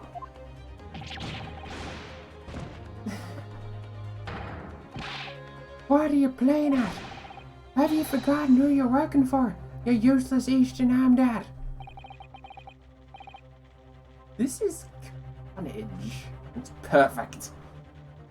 The guy heard when the grandma said what the grandma said, and he's like, yeah, that's a good line. I'll try that too. The foreman doesn't care, to be honest. They're all just back in that same boat, like, I don't like rich people. Because they're all liars. Juror number 2 is the only one left. Mr. Narrator, the way this is going, I know. We can't find some way to convince everyone that Mr. McGill is innocent. The judge will rule and we have lost. I very much wanted to believe the words of one of London's most respected gentlemen. But those of us in service know that we must accept hard truths. Hold it!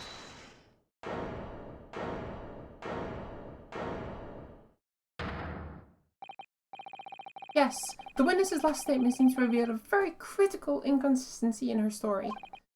However, if we consider the possibility that her statement is in fact the truth,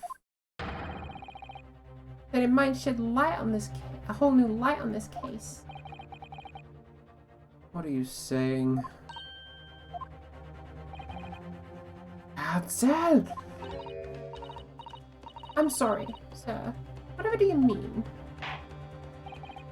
Counsel, I will not tolerate you attempting to prolong my adjudication. Explain yourself at once.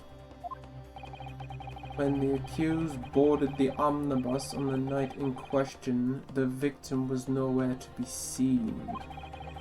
Subsequently, the carriage door was not heard opening a single time, as testified by the witness in the stand.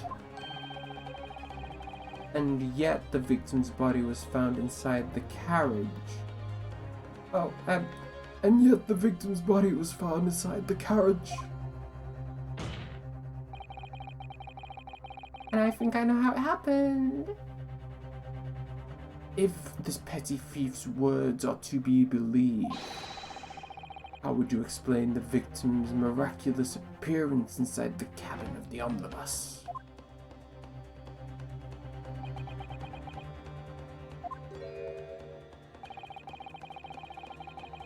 There's only one way to explain how the victim came into the omnibus inside the carriage.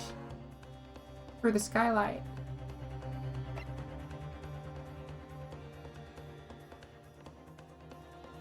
Although it's a very good question. He was put there after he died, or there is another entrance. And it's one of these two.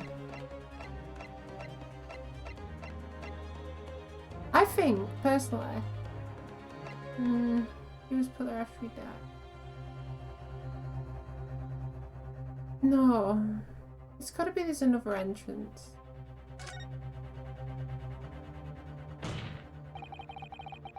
If the door wasn't opened even once, the only explanation is that the victim entered the enclosed cabin some other way.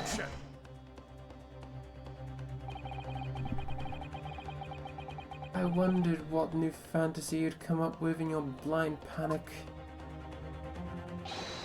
But behold, the omnibus is here for all to see.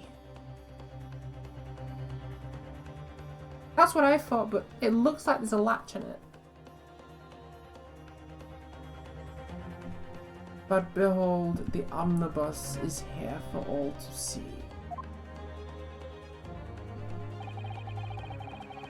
Only one side of the enclosed cabin is furnished with a door, the other only has windows. Fixed windows, which cannot possibly open. In short, there's no other entrance into the cabin. But there could be. There's only one possibility you haven't considered. Ah! Oh, really? Yes, one other way inside the cabin that isn't the door. Another opening, the use of which allowed the victim to appear inside the enclosed cabin.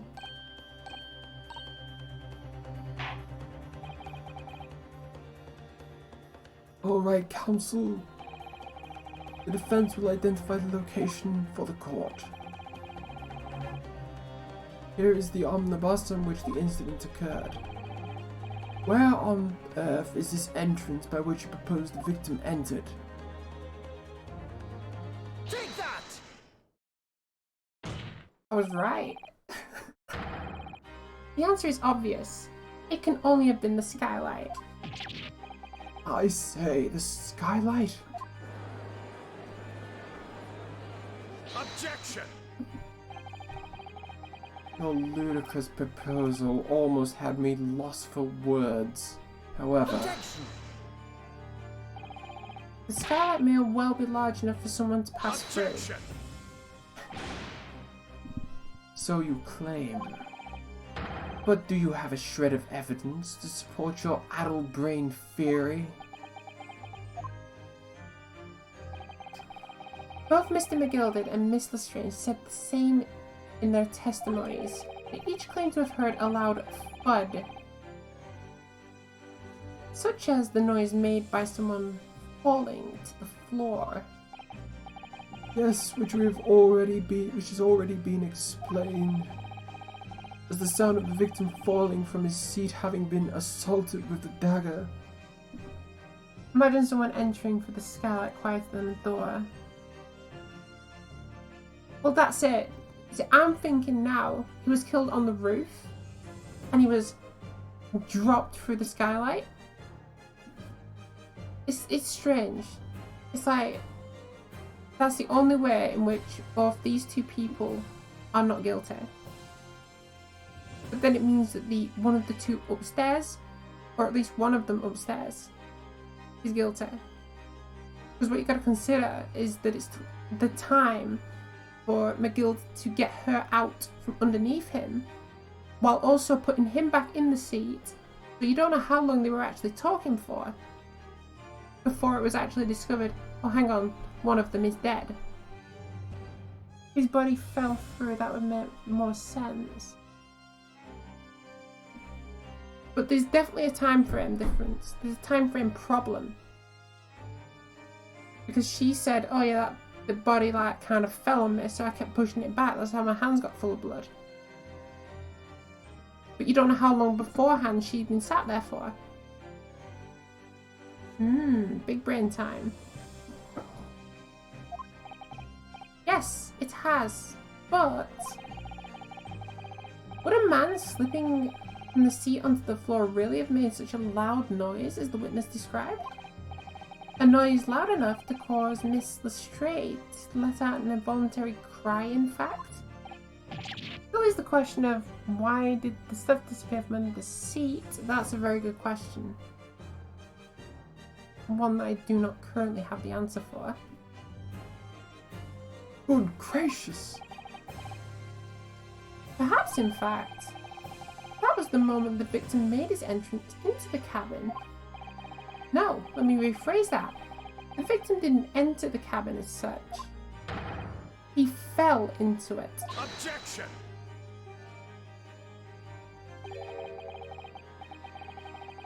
You're now suggesting that the victim fell from the skylight into the cabin. That's simply impossible.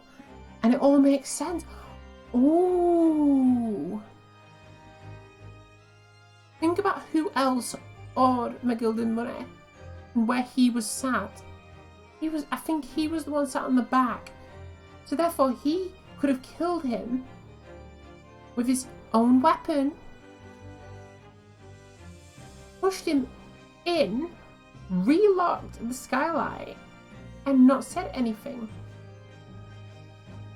Waited for the extra passenger to get on, then look down and then notice. As such, bankers are liars. This we have found. How can you be so sure? Because if the victim had fallen inside through the skylight, as you say, the passengers on the roof deck would have seen it happen. And yet, not one person made mention of such events in their testimony. this is it. I don't know if both of them were sitting at the back or whether like there was one on each bench.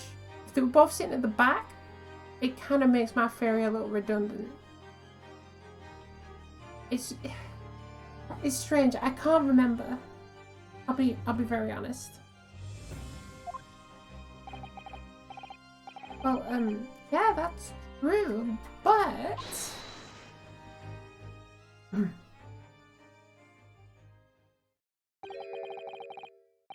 Mind a humble fella make a wee comment here. Mr. McGilded? To be sure now, the two fellows who were sat on the roof testified afore. Said nothing about the victim falling through the skylight. But, seems to me, my lord, that it's not so much the case of them not saying, but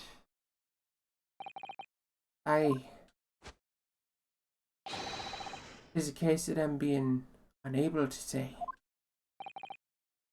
What? I think perhaps two fellers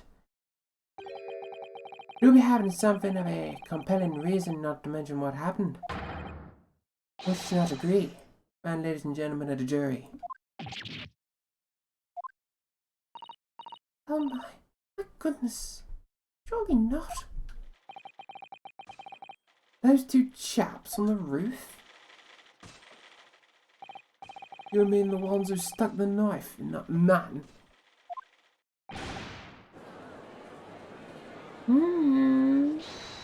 I don't think they were coherent together. Oh, look, the back.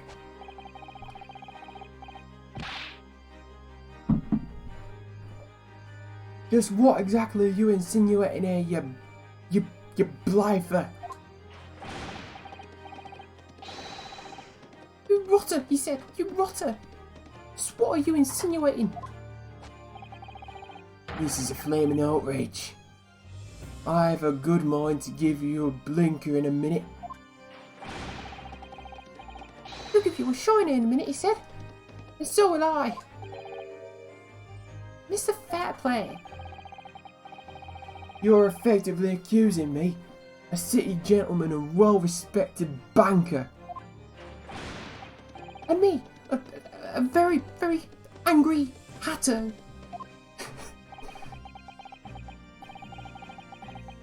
Suggesting that someone like me could have stabbed that man in the guts. Well, it's a disgrace. It's scandalous.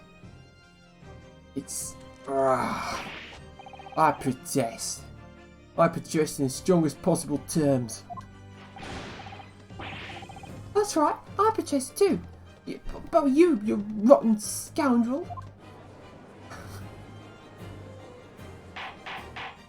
We're hurting together. Now it's more believable. Order! Order! His moustache kind of looks like a W. He got the knife embroidered after his moustache. Somehow I don't think that holds up in court.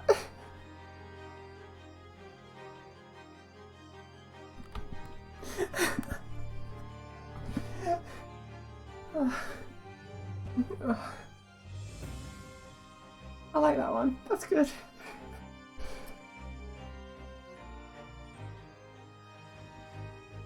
This is not the time, witness. Oh man. I will not permit this wanton invasion of the stand.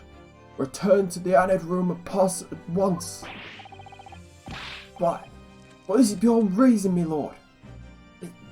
It's outrageous. It's very hurtful, you know?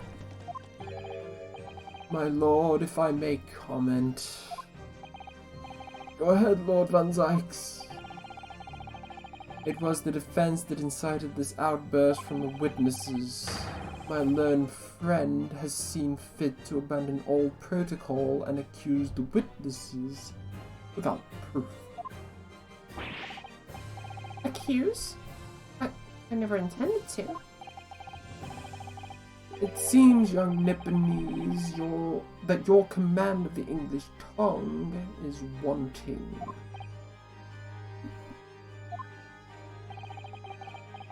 You proposed to this court that the victim fell through the skylight of the roof deck, the Omnibus.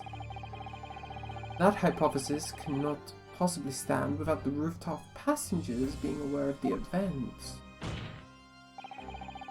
You have branded these gentlemen liars, but you have intimated their criminal guilt. In our British courts of law, that is what is termed a baseless accusation. I know I was rash to put the idea forward without any actual evidence, but I dismissed it without a second thought. What are you wasting time for, huh? Get them to testify.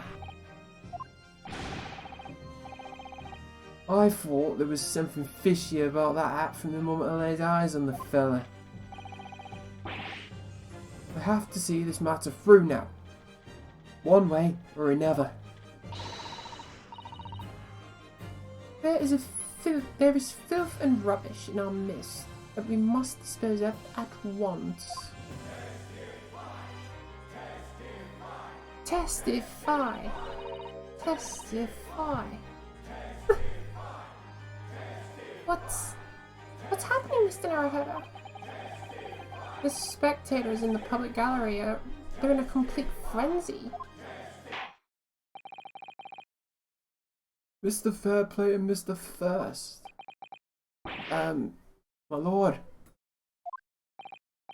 You will take the stand again and make another formal testimony in reference to the indictment brought by the defense.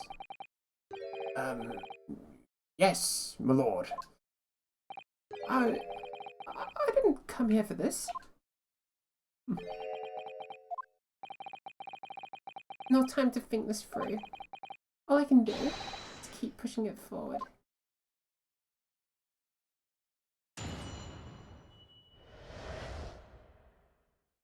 Refuting the accusation.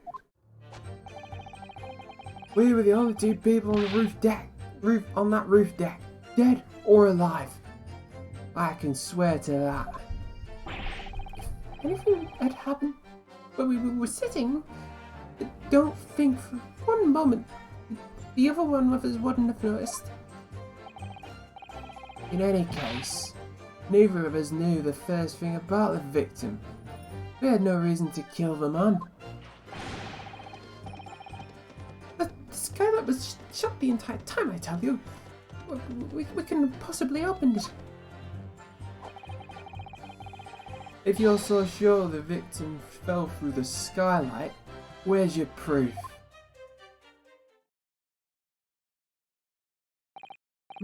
I must say that on listening to your testimony, this is somewhat hard to imagine.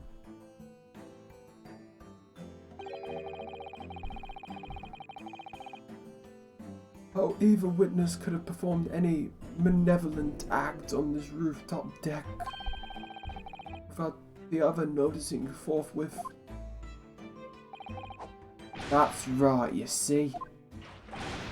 We're innocent, I tell you. Although logically, of course, the argument falls down if you two were in collusion with one another. What? According to the investigators by Scotland Yard, two witnesses share no common dealings.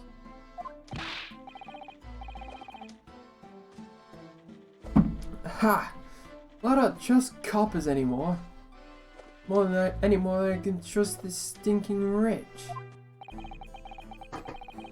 Something doesn't feel right here. Trial is going in our favor, really. Why do I feel so uneasy? Counsel for the defense, over to you. Cross-examination, please. Oh, yes, my lord.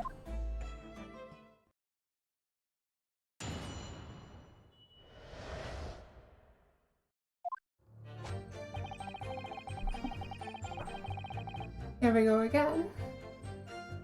I swear to that.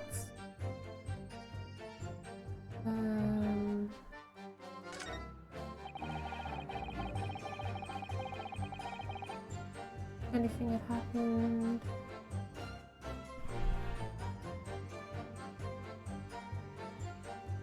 Where's the noise get?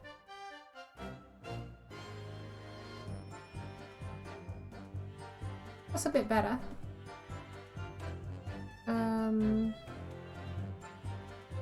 Anything had happened where we were sitting.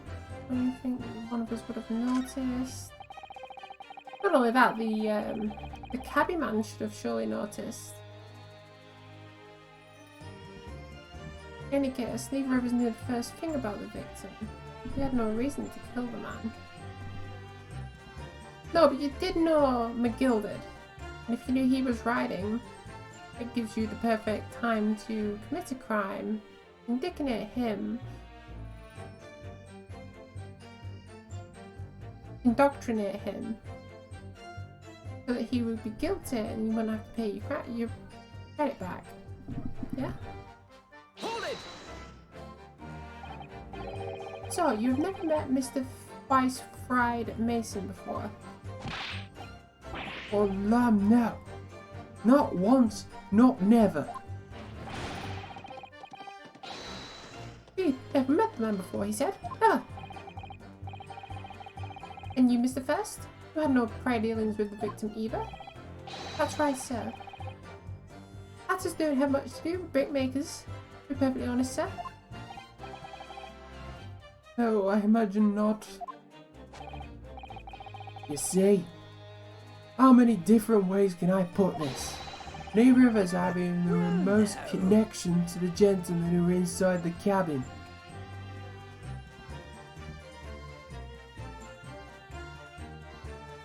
Well, you do. You know this guy. Excuse me. Excuse me, Mr. McGilded. Yes, Counsel. What can I be doing for you? Did the witness's last statement give you a pause for some thought?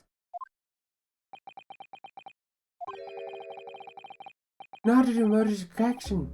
Is that right now, I wonder? What are you insinuating now? Ah, Mr. Fairplay. It's been too long, so it has. Hey. If I'm not very much mistaken, I believe it's fast approaching. Is it not? Your repayment date. I beg your pardon. You just borrowed 20 guinea from me. Sorry. At an unconsiderable rate of interest. You tricked me. It's extortion. Well, now, is that a touch of begrudgery, is it? Sort of begrudgery to the mind to motivate a fellow to pass his crimes off on another.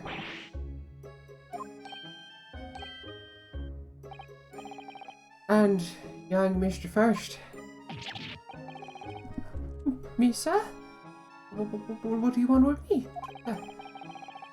You do be making hats for a living, do you not? That there top hat sliding off your head is one of your own creations, is it? Oh, well, I'm still just an apprentice. You understand? I'm learning to find the perfect fit for whatever fine gent walks through the door. The perfect fit, is it? Well, it's a very distinctive design. So it is. Many customers like it, I tell you. They like it as a distinctive touch. Customers such as Rice Fried Mason. Oh, There is a photograph printed of the victim submitted as the evidence, my lord.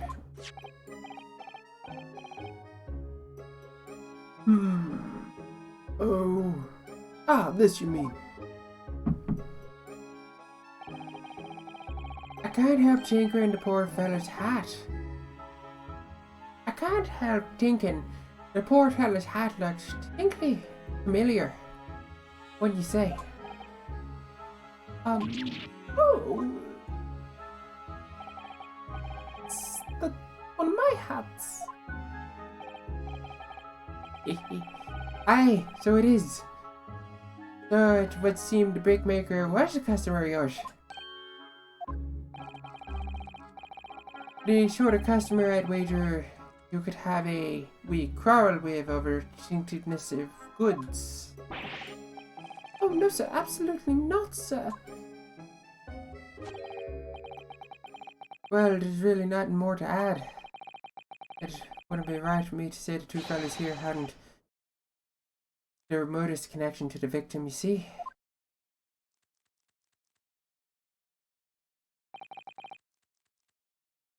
Arrest my case. You little weasel.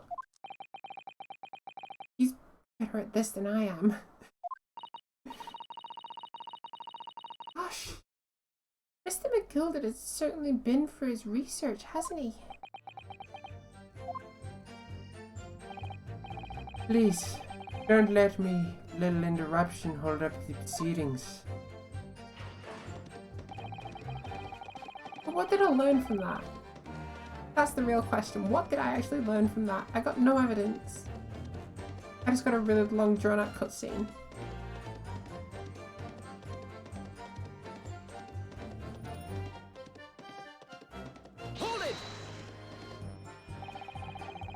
quite certain about that. The skylight was shut the entire time.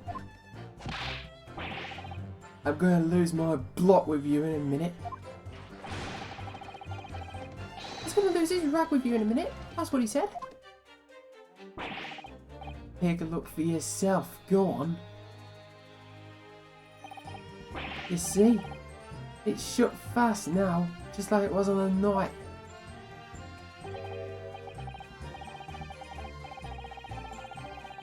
So it is. Of course, a fellow the size of Mr. Mason could likely break right through. Still and all. You learned what you already knew, I think. The fair play owed McGilvin money. Exactly, I don't know if they were expecting me to investigate his ledger, but... It's a fair play on the hat. That's quite a good one. Because I'll be quite fair, I didn't think that it'd be him making the hat. Just considering everyone seems to have a hat and it has its own distinct nature. What? Just looking at the size of the thing, you understand? Hi! How are you today? Thanks for dropping in. Just looking at the size of the thing on yours. Just looking at the size of the thing, you understand?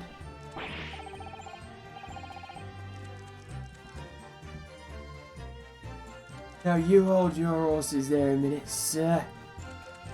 The size of the thing means nothing. Not on its own. Let's consider the bigger picture here, shall we? Let's not bang our cane, shall we? I was riding the Omnibus on another occasion when, well, I broke wind loudly. I shook myself with it as it happened. This is an unexpected confession, Mr. First. I was wondering how that was relevant. Oh, I just mean to say, well, the point is, I tried to open the skylight, you see. But, just my luck, that I couldn't make it budge. The stench was terrible. Everyone was looking daggers at me, sir. I went as red as rouge, I did.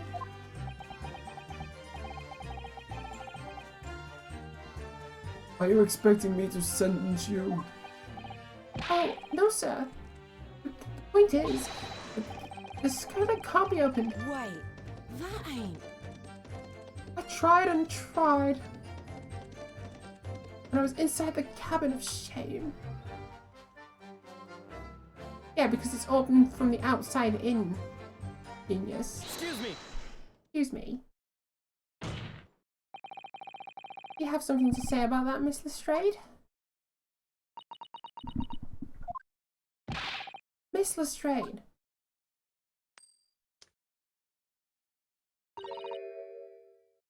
It opens. Hmm? The skylight. That's what we're talking about, right?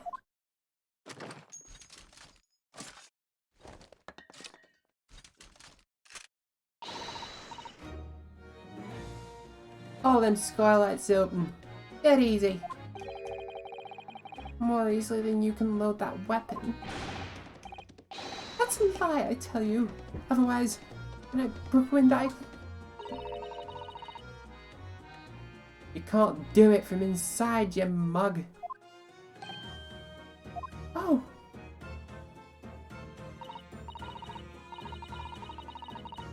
Look, a few weeks ago, I was up on the roof of one of those there drags. And I had a great all. I mean, I had pus coming out my ears. Miss Lestrade, this is not the form to be indulging on the subject of your criminal activities. Well, anyway. I'd had a bit of a scare. When I lifted the last bloke's purse, he got wise to me. All four of them surrounded me. So I couldn't hop off the bus now and leg it.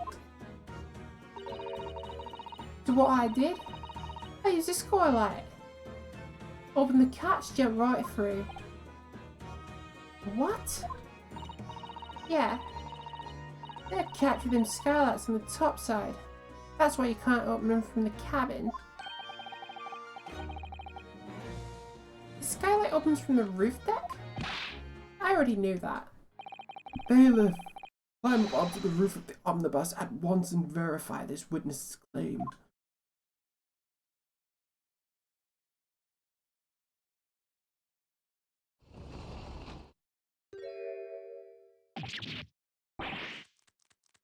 Oh my hat.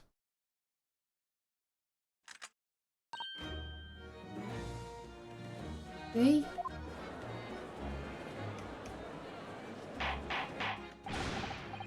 Order! Order! Order! So, it appears that the street girl's statement is quite true. I don't believe it. The skylight opens and it's from the roof deck. Mr. Narrator, this could be the clue we're looking for. Well, counsel for the defense, please continue with your cross-examination. Yes, my lord.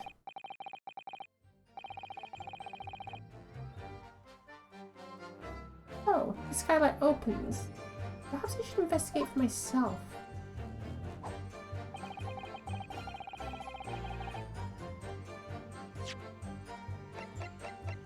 Let's have a proper look this time.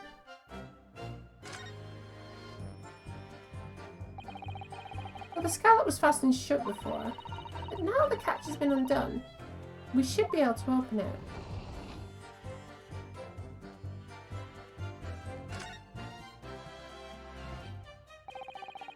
You can certainly see inside the carriage through this opening, that's for sure. Yes, and there's a lamp in the enclosed cabin.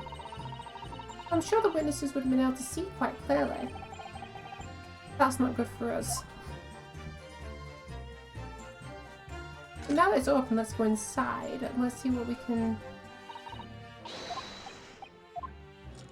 Let's see what we can suss from the inside now that the skylight's open. Anything or nothing.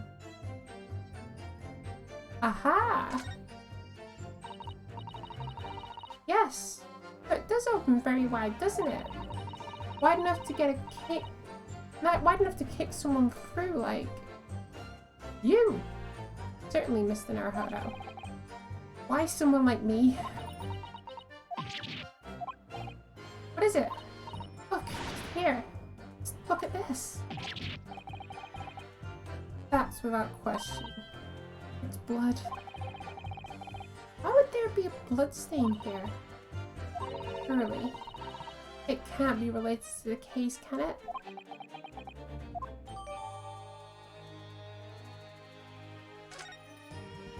And there's my evidence. Present. Objection! I'm gonna wipe that smug off your face. On the night in question, the victim was fatally stabbed in the stomach. And immediately afterwards, the victim's body was pushed through the skylight into the cabin below. Those are facts, and the irrefutable proof. It remains clearly visible in the omnibus that stands before us today in this very courtroom. What? That's utter humbug. You can't possibly have any evidence. No, you can't. We didn't do it, I tell you. It's impossible. Irrefutable proof. Here in the courtroom.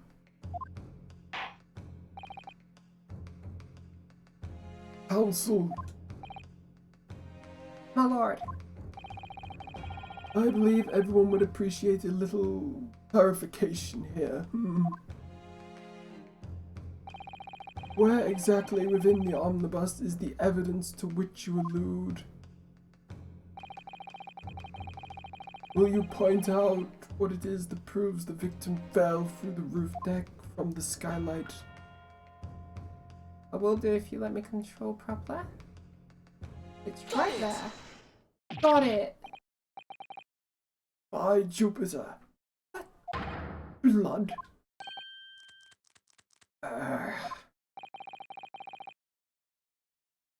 This bloodstain proves two things. Firstly, when the incident occurred, the skylight of the omnibus opened. What? And secondly, the victim was already bleeding when he fell through the opening. Oh my. And so it follows that Mr. McGilded, who was inside the enclosed cabin himself at the time, could not possibly be guilty of this crime.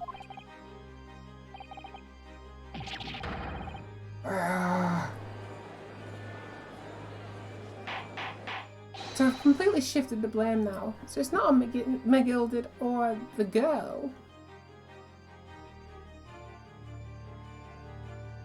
It's more on these two. Hold it! All that? But the blood could have sprayed up there from when the... But the blood could have sprayed up there from when the fellow was stabbed inside the cabin. It only found its way up down to one particular spot at the skylight. Sure. Ain't that very convenient? Well, let's keep in mind that the skylight can only catch... The catch can only be unfastened from the roof deck. I myself wouldn't have been able to open it up now, would I? But there's no way to know for certain, is there? If the gent really fell through the skylight, I mean. Why don't we have a good look at the floor in the cabin between the two seats, Mr. First? It's all too played, if you see. There's the aftermath that shows the poor fella dropped from a fair height right there. what? No. But it can't be, it's all lies. My fellow jurors. I think we could all agree that this is clear proof of the defendant's innocence, can't we? I believe we can. Yes, sir. It's clear to me now where the filthy rubbish can be found in this courtroom. Oh. They just thought they could pull the wool over my eyes, did they?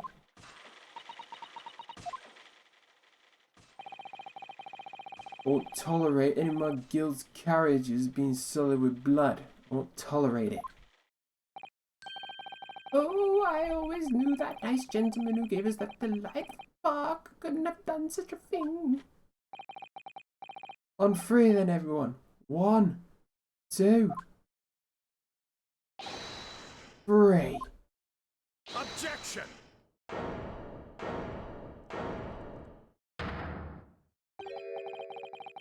A chilling performance, Mr. McGilded. Oh, and what would you be referring to now there, Lord Van Zykes? A bloodstain on the frame of the skylight.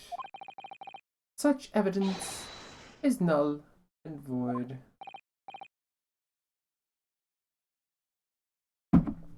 What? Why? One extremely... That smear of blood never existed. Objection! What? What are you talking about?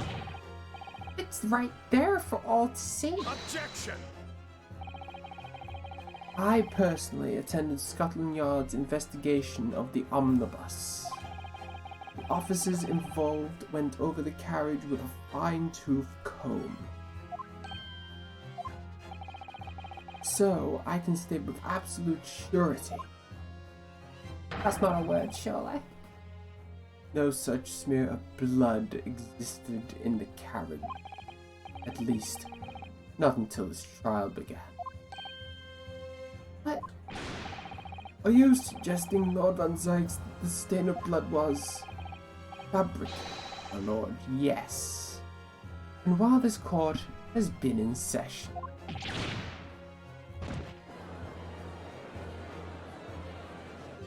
That's lies. hehe, what a palaver. I must say I didn't expect such a crude reasoning from a prosecutor your standing, Lord Van Zykes. But I'm Magnus McGilded, a fellow known all over the capital for his fine contributions to public life. I don't take kindly to slander, and I'd fight it to the bitter end. Even if it's rolling off the tongue of the Reaper or the Bailey. Mr. McGilded, I realize that this is your first appearance in court as the accused. However, I am well aware of your involvement behind the scenes in many great affairs of dubious nature. You're very adept when it comes to avoiding getting your own hands dirty. And each time it happens that a case you're involved in is investigated, you adapt the facts. Adapt the facts? What does that mean? It means basically he's paying people to fabricate the evidence for him. When you wield a fortune the size of Mr. McGill, however ill-gotten it may be, nothing is impossible. Tampering with evidence, manipulating the scene of a crime, bribing witnesses. I toast your ability to concoct the most convenient of stories, sir. Concoct, sorry. That, Lord Van Zykes. This will not do, to be sure. Will it now, counsel? Oh, no. I think it's fair to say this does all sound like a rather far-fetched excuse by the desperate man. The blood in the skylight didn't exist, you say? But if you don't flash your mind back, is it not true that the Omnibus has been there in the court the entire time? How could anyone possibly have put a smear of blood in there without the world and his wife seeing? Isn't that right now, counsel? It's true. But it isn't. This is exactly, and this is going to prove exactly what happened to all that stuff in that cabin. The Omnibus has been in full view the entire time the court has been in session. My learned friend.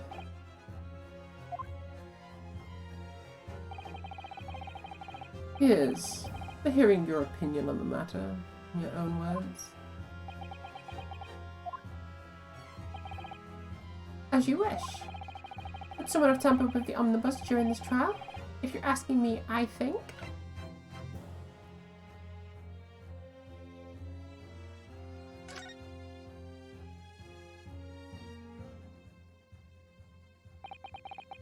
As a defense lawyer, it's my job to advocate for the defendant as best as I can. But still, I feel as though there's something even more important at stake here.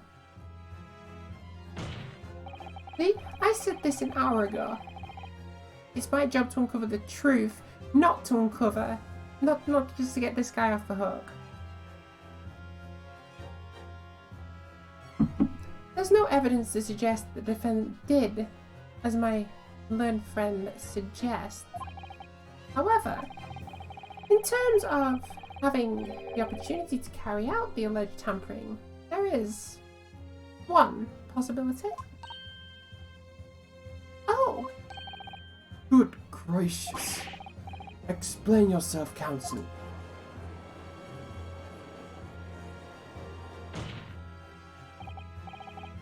Yes, there is.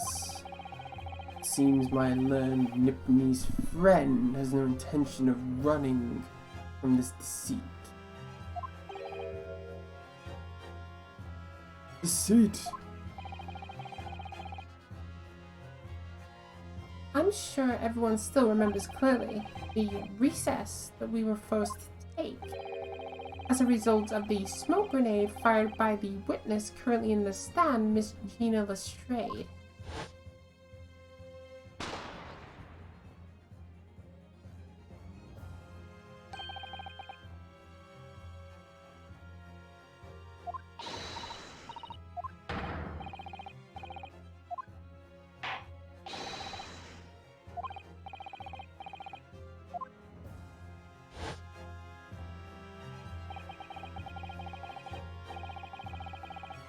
The courtroom was filled with smoke and everyone was thrown into confusion.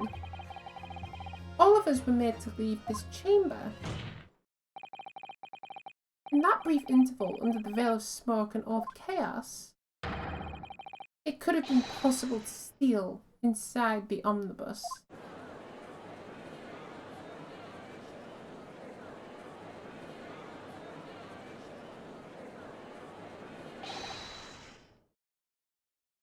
Are you wise? What are you trying to pull, you rotten, feckless gogger? Feckless Gogger? You're supposed to be defending me. There's a wicked plot. There's a wicked plot to undermine me, so it is. Objection! Whatever you think this is, it changes nothing. Facts are the same. After this courtroom was evacuated earlier as a result of the smoke grenade, a number of inconsistencies materialized in relation to the omnibus. Inconsistencies such as... To start with, the storage compartment underneath the rear passenger seat. When the police investigated the omnibus, this compartment was full of the driver's items. Secondly, we have the smear of blood on the edge of the skylight. As I have said, that it was not present at the start of the trial this morning. Unfortunately, Lord Van Sykes, no one is able to corroborate your claims. That's true. When this omnibus first wheeled out here, both the storage compartment and the skylights were shut. Accordingly, I'm afraid to say we cannot establish with any certainty if this evidence is the result of tampering or not. Indeed, my lord. There's no doubt there was not a single person who saw fit to verify such things. What do you think? Sorry? About the omnibus? Is there anything else unusual about it?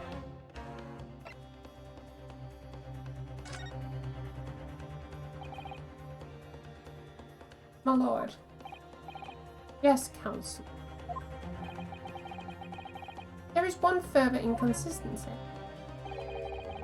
A mark that surely could not have been present at the start of this trial. What? What in the devil's name are you gonna say now? You're gonna dare betray me, you little maggot. You better start watching your back. Silence, McGilded. The court awaits the defense's clarification.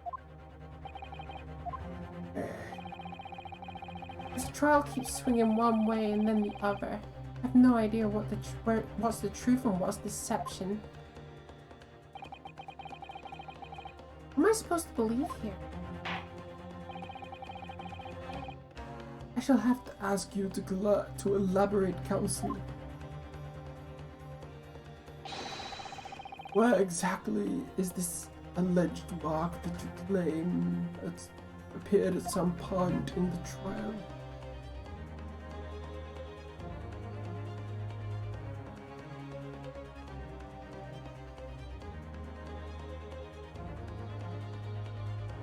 The mark.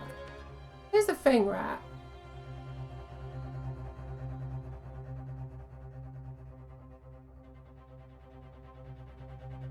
Because it's actually really strange. I don't ever remember seeing this originally.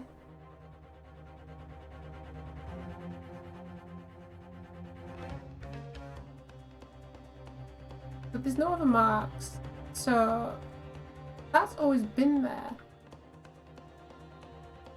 Got it! If we consider the victim fell through the skylight and onto the floor of the cabin, you would certainly expect to find signs of blood where he landed.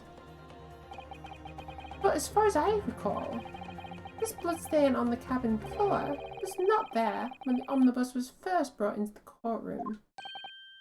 Good lord.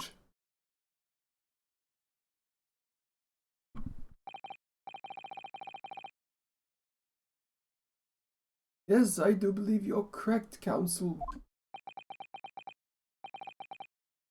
Said.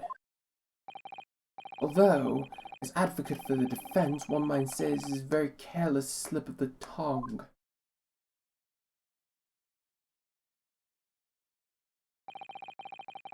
I believe the bloodstain on the floor is a decisive piece of evidence.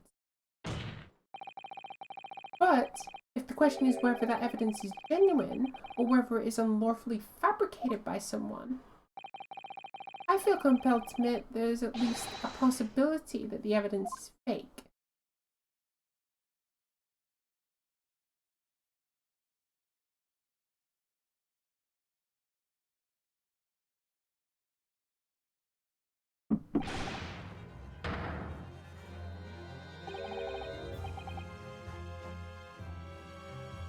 This trial is over. Mr. McGilded? I've done everything I can to possibly cooperate with the court. It's all over now. But you're the defendant. It's over, I tell you.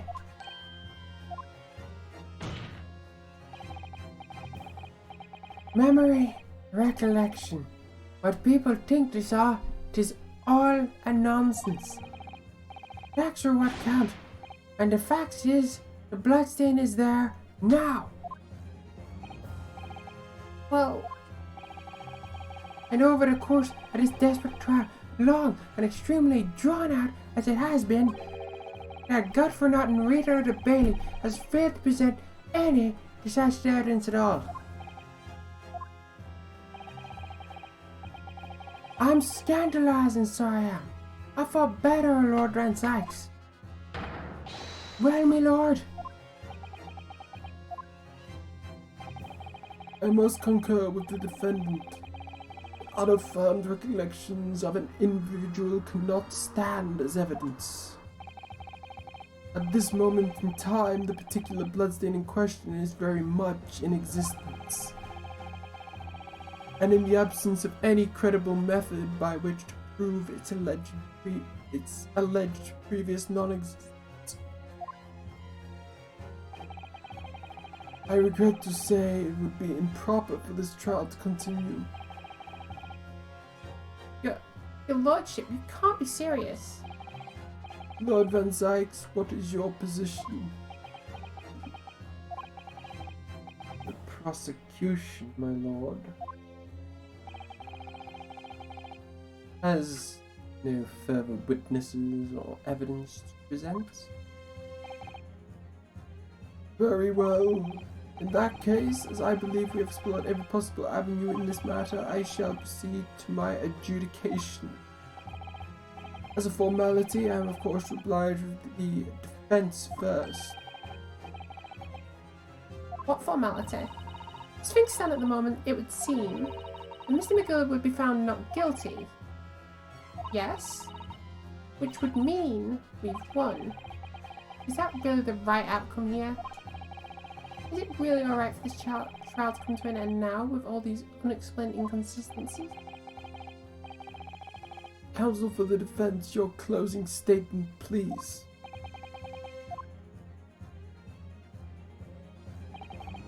Yes, my lord. The defense believes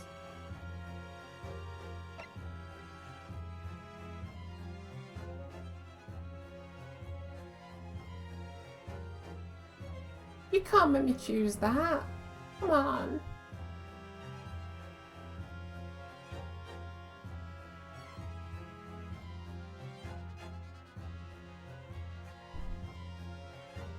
No, it's inconsistent.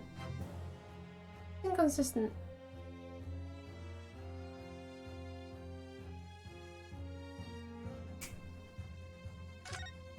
He's guilty. I'm here in this quorum today to advocate for my defense of my client, Mr. McGilded. However, at this moment in time, I cannot in all good conscience attest fully to the defendant's innocence. What are you saying, man?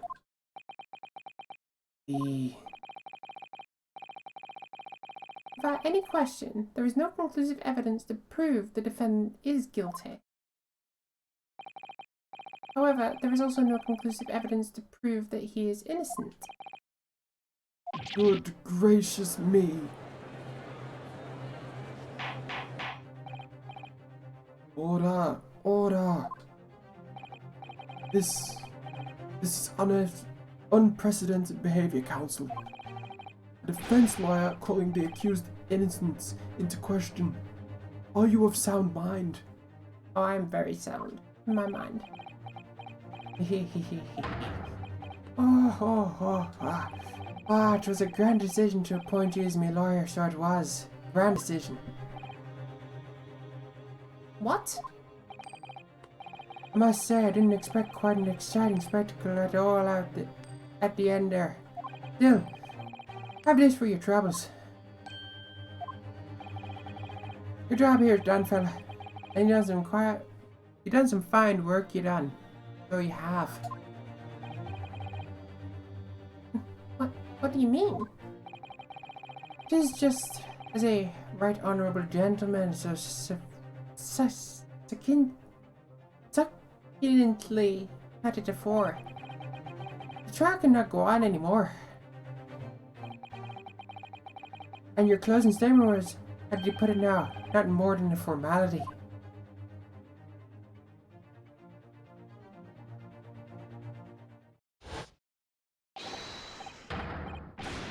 Oh, he's gone absolutely mental.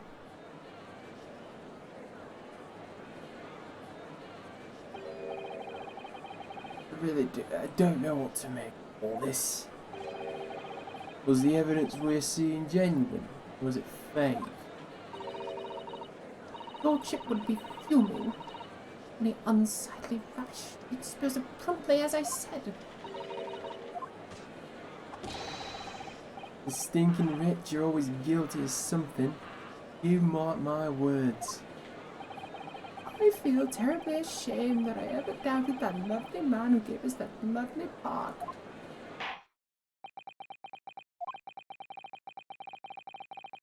Now the proceedings have unfolded in this way. I am compelled to declare a premature end to this trial.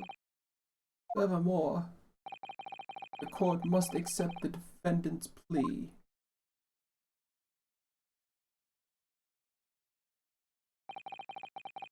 I thank you kindly, my lord.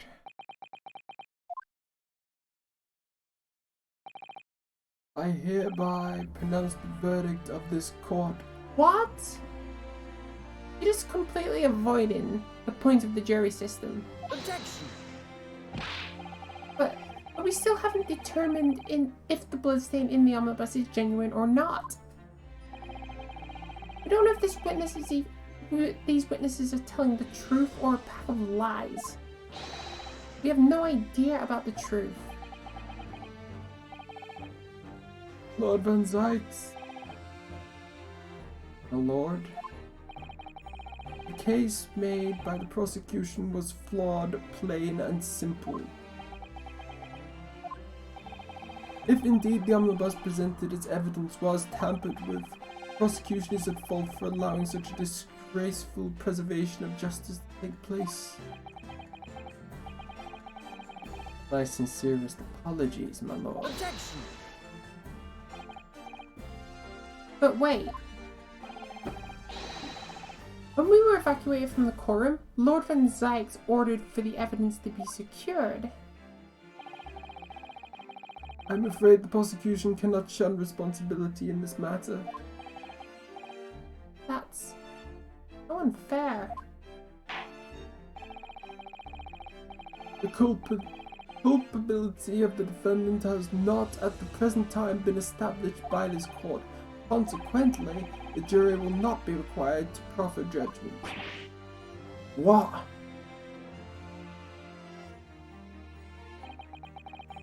Well, Lord Van Zykes, it's been a pleasure, so it has. And as for you, my dear fellow, I couldn't ask for a better defense.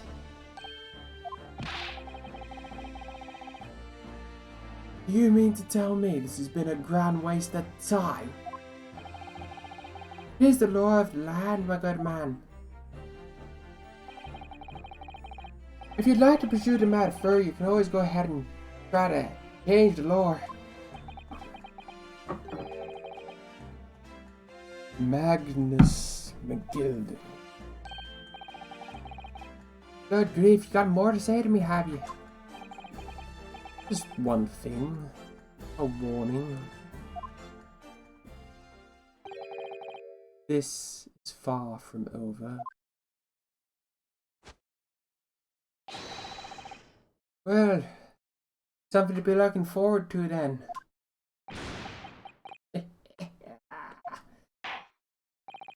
I hereby pronounce the defendant Magnus McGilden. That just seems like a cop-out. I'm sorry, I know I've won, but I'm just a bit angry.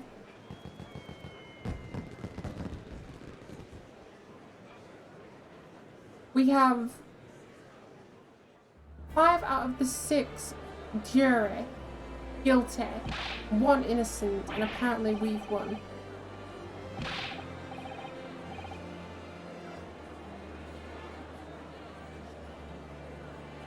No. I'm the defense, and even I am outraged by this. With the courtroom in pandemonium, for a second time that day, the judge delivered his verdict. And my first ever trial in Great Britain came to an abrupt end. With the defendant being found not guilty, was a victory for us. But was it? That's not what being a lawyer is. That was also apparently 3 hours. No, it was more than that. It was like 5 hours.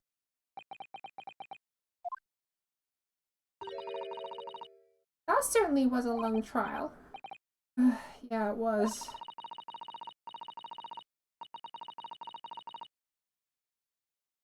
Your first ever trial on foreign soil.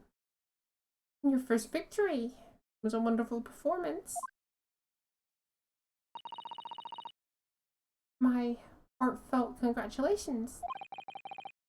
And to you, Miss Suzuto, thank you for your assistance. I suppose we should be happy. The trouble is, we're still completely in the dark about what actually happened. Well, we didn't have enough time. But isn't it wrong? I mean, who was actually responsible for Mr. Mason's death? We don't even know that. The sole aim of the defense is to obtain a verdict that extradites the defendant. So you carried out your duty to perfection. Aye, that you did.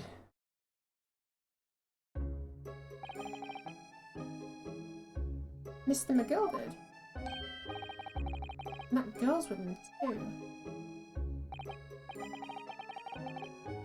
Well, it seems the stories are true. What stories? About the 6 enormous fireworks you do be letting off when the verdict's not guilty. I'm sure you must have seen them now. Spectacular, wouldn't you say? Yeah, definitely. I'd heard it a sight to behold, and it sure was. And I told you tank, I suppose. Had you to tank, I suppose. I had the opportunity to see it. Oh, I don't know about that. I'm not really sure I did anything. What on earth you saying, fella? How did I walk out of there free man then? I don't think that was so much thanks to me as down to your planning. You're a straight talking fella, ain't you? I must say, you had me astray in the head there once or twice. But you're young and headstrong. Ah, 'tis water under the bridge. Congratulations, Mr. McGilden, on having your name cleared. But nothing's resolved. There's one thing left that matters to me. Oh? Aye. It all seen that I didn't do that audacious and obstinate deed. It's grand, is it not? I suppose it is. Now the time tellers of Scotland Yard can take matters into their own hands so that in the wee details. They'll see what the truth is. They'll get to the truth. I've absolutated them. So I have. After all, I do be providing a good number of their wages with all the taxes I pay.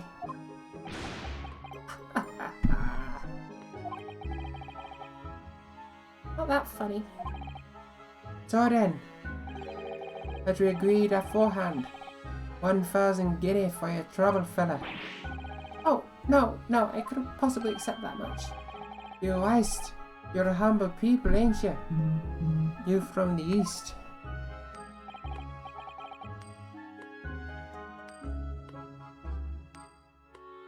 Well, if you insist. That is still and all. You deserve a reward. Mr. Magnus McGilded. Everything is ready, sir. Would you like to follow me into the courtroom? Into the courtroom? Watch this, officer. It's sooner than I was led to believe. I hope it is not inconvenient, sir. There were some changes to the schedule. Well, I must be making tracks now. It's time for the inspection. Sorry? What inspection? They're going to inspect the omnibus again, so I'm told. I asked if I could be present for it myself. They're going to examine it again? Now? Naturally, I'm under no obligation to take part in any more of the matters now. But as an upstanding member of London society, I do be making my best to help the people where I can. It is a gentleman's duty, so it is. So then, fare thee well. It was an absolute pleasure meeting yous. I hope you have a while of a time when you're studying here in Great Britain. And there he goes. Free man. Oh. Thought she was here too.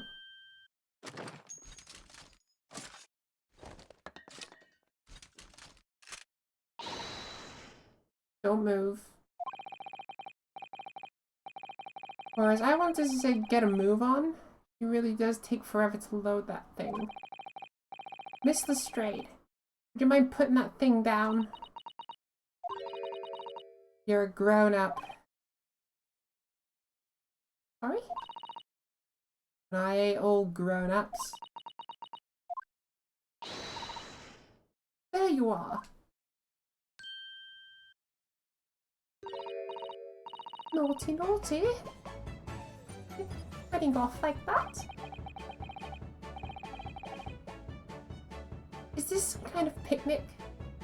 Who's this little girl now? And taking that with you as well? I was looking forward to the trial of my experimental smoke grenade launcher.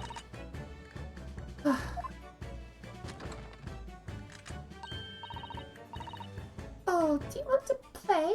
You won't beat me. Excuse me, but who are you? Oh, good day to you. I'm, well, the inventor, I suppose, of that machine.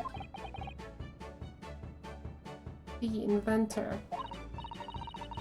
Well, normally smoke grenades are so dull, don't you agree? White, and more white. If you had been shrouded in smoke, I could at least make it a pretty colour, I thought to myself. Do we have to be shrouded in smoke at all, though? I took my eyes off it for a moment, whilst I was changing into a different omnibus. She pinched it. Luckily, I fitted it with a telegraphic beacon. What? I have no idea what this girl's talking about. Anyway, you're coming with me now, back to my laboratory. What? What for? To apologize, of course, silly. My technician. What? You mean I gotta say sorry? You must say sorry for what you've done wrong. Surely an adult has told you that before. An adult? Ugh, I don't listen to no adults. Come along then. Follow me. Fine. Have it your way. Oh, good. See? I knew you wanted to do the right thing in the end. I'm fairly sure that what she wants to do is not get shot by that massive gun of yours.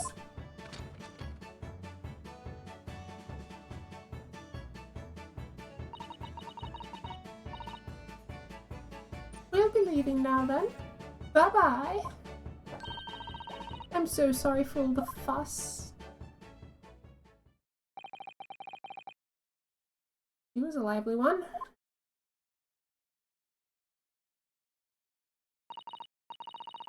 Well, do you think perhaps we ought to be on our way now?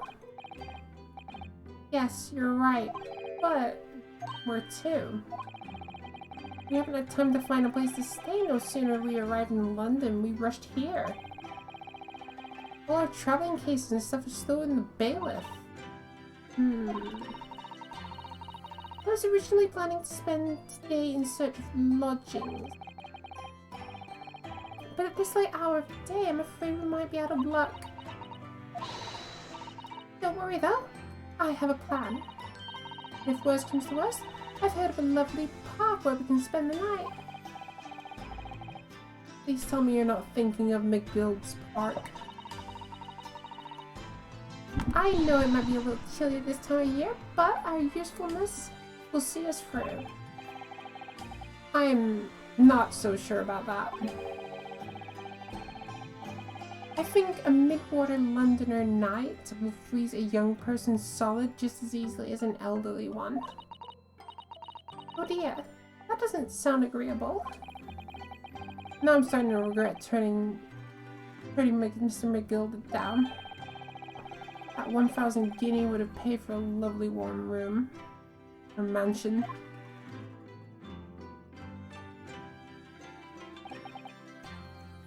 And so, trial to determine my worthiness of study tour was over by the end of the first day in London.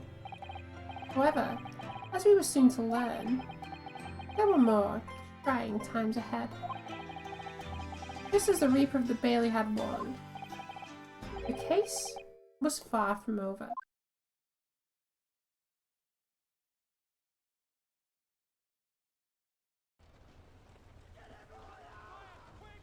What's going on? Get the fire brigade! Water! Bring water, quick! What the? How did this happen? I don't know, sir. By the time I got here, it was already engulfed. No one was supposed to be allowed in here before we started investigating.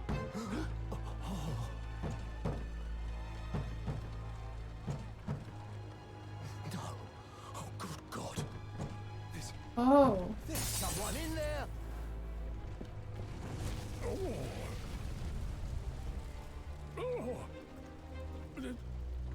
This can't be.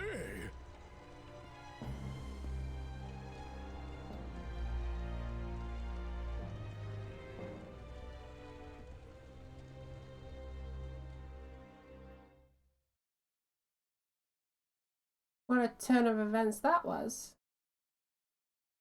Did we get part 2?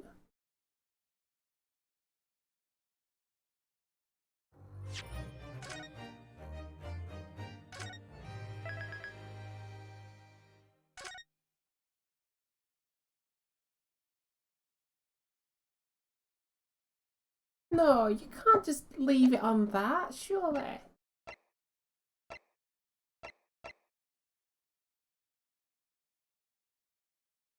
It's gonna be like McGilded is like a big cohort, whatever, and he's like related to these next 2 stories. A weird one. I'm surprised they just cut it so abrupt. Like, that's not normal. It's also weird that episode 3 didn't have any form of investigation phase. Interesting. But with that, I have about 8 minutes left, and that's not going to be enough time to start a new thing and get a decent way in. So I'm going to cut the entire thing here. But that's what we've got. A story that just stops so abruptly that it doesn't make much sense why. After I spent 6 hours trying to determine that it was the right thing to do. So, with that, I am going to end up here, and I wish everyone who is watching a wonderful night. And I hope all your dreams are pleasant. So thank you. Thank you so much for being here. Let's see if someone we can raid. Let's see who's streaming at the moment. I'm going to maybe raid. Do I or don't I?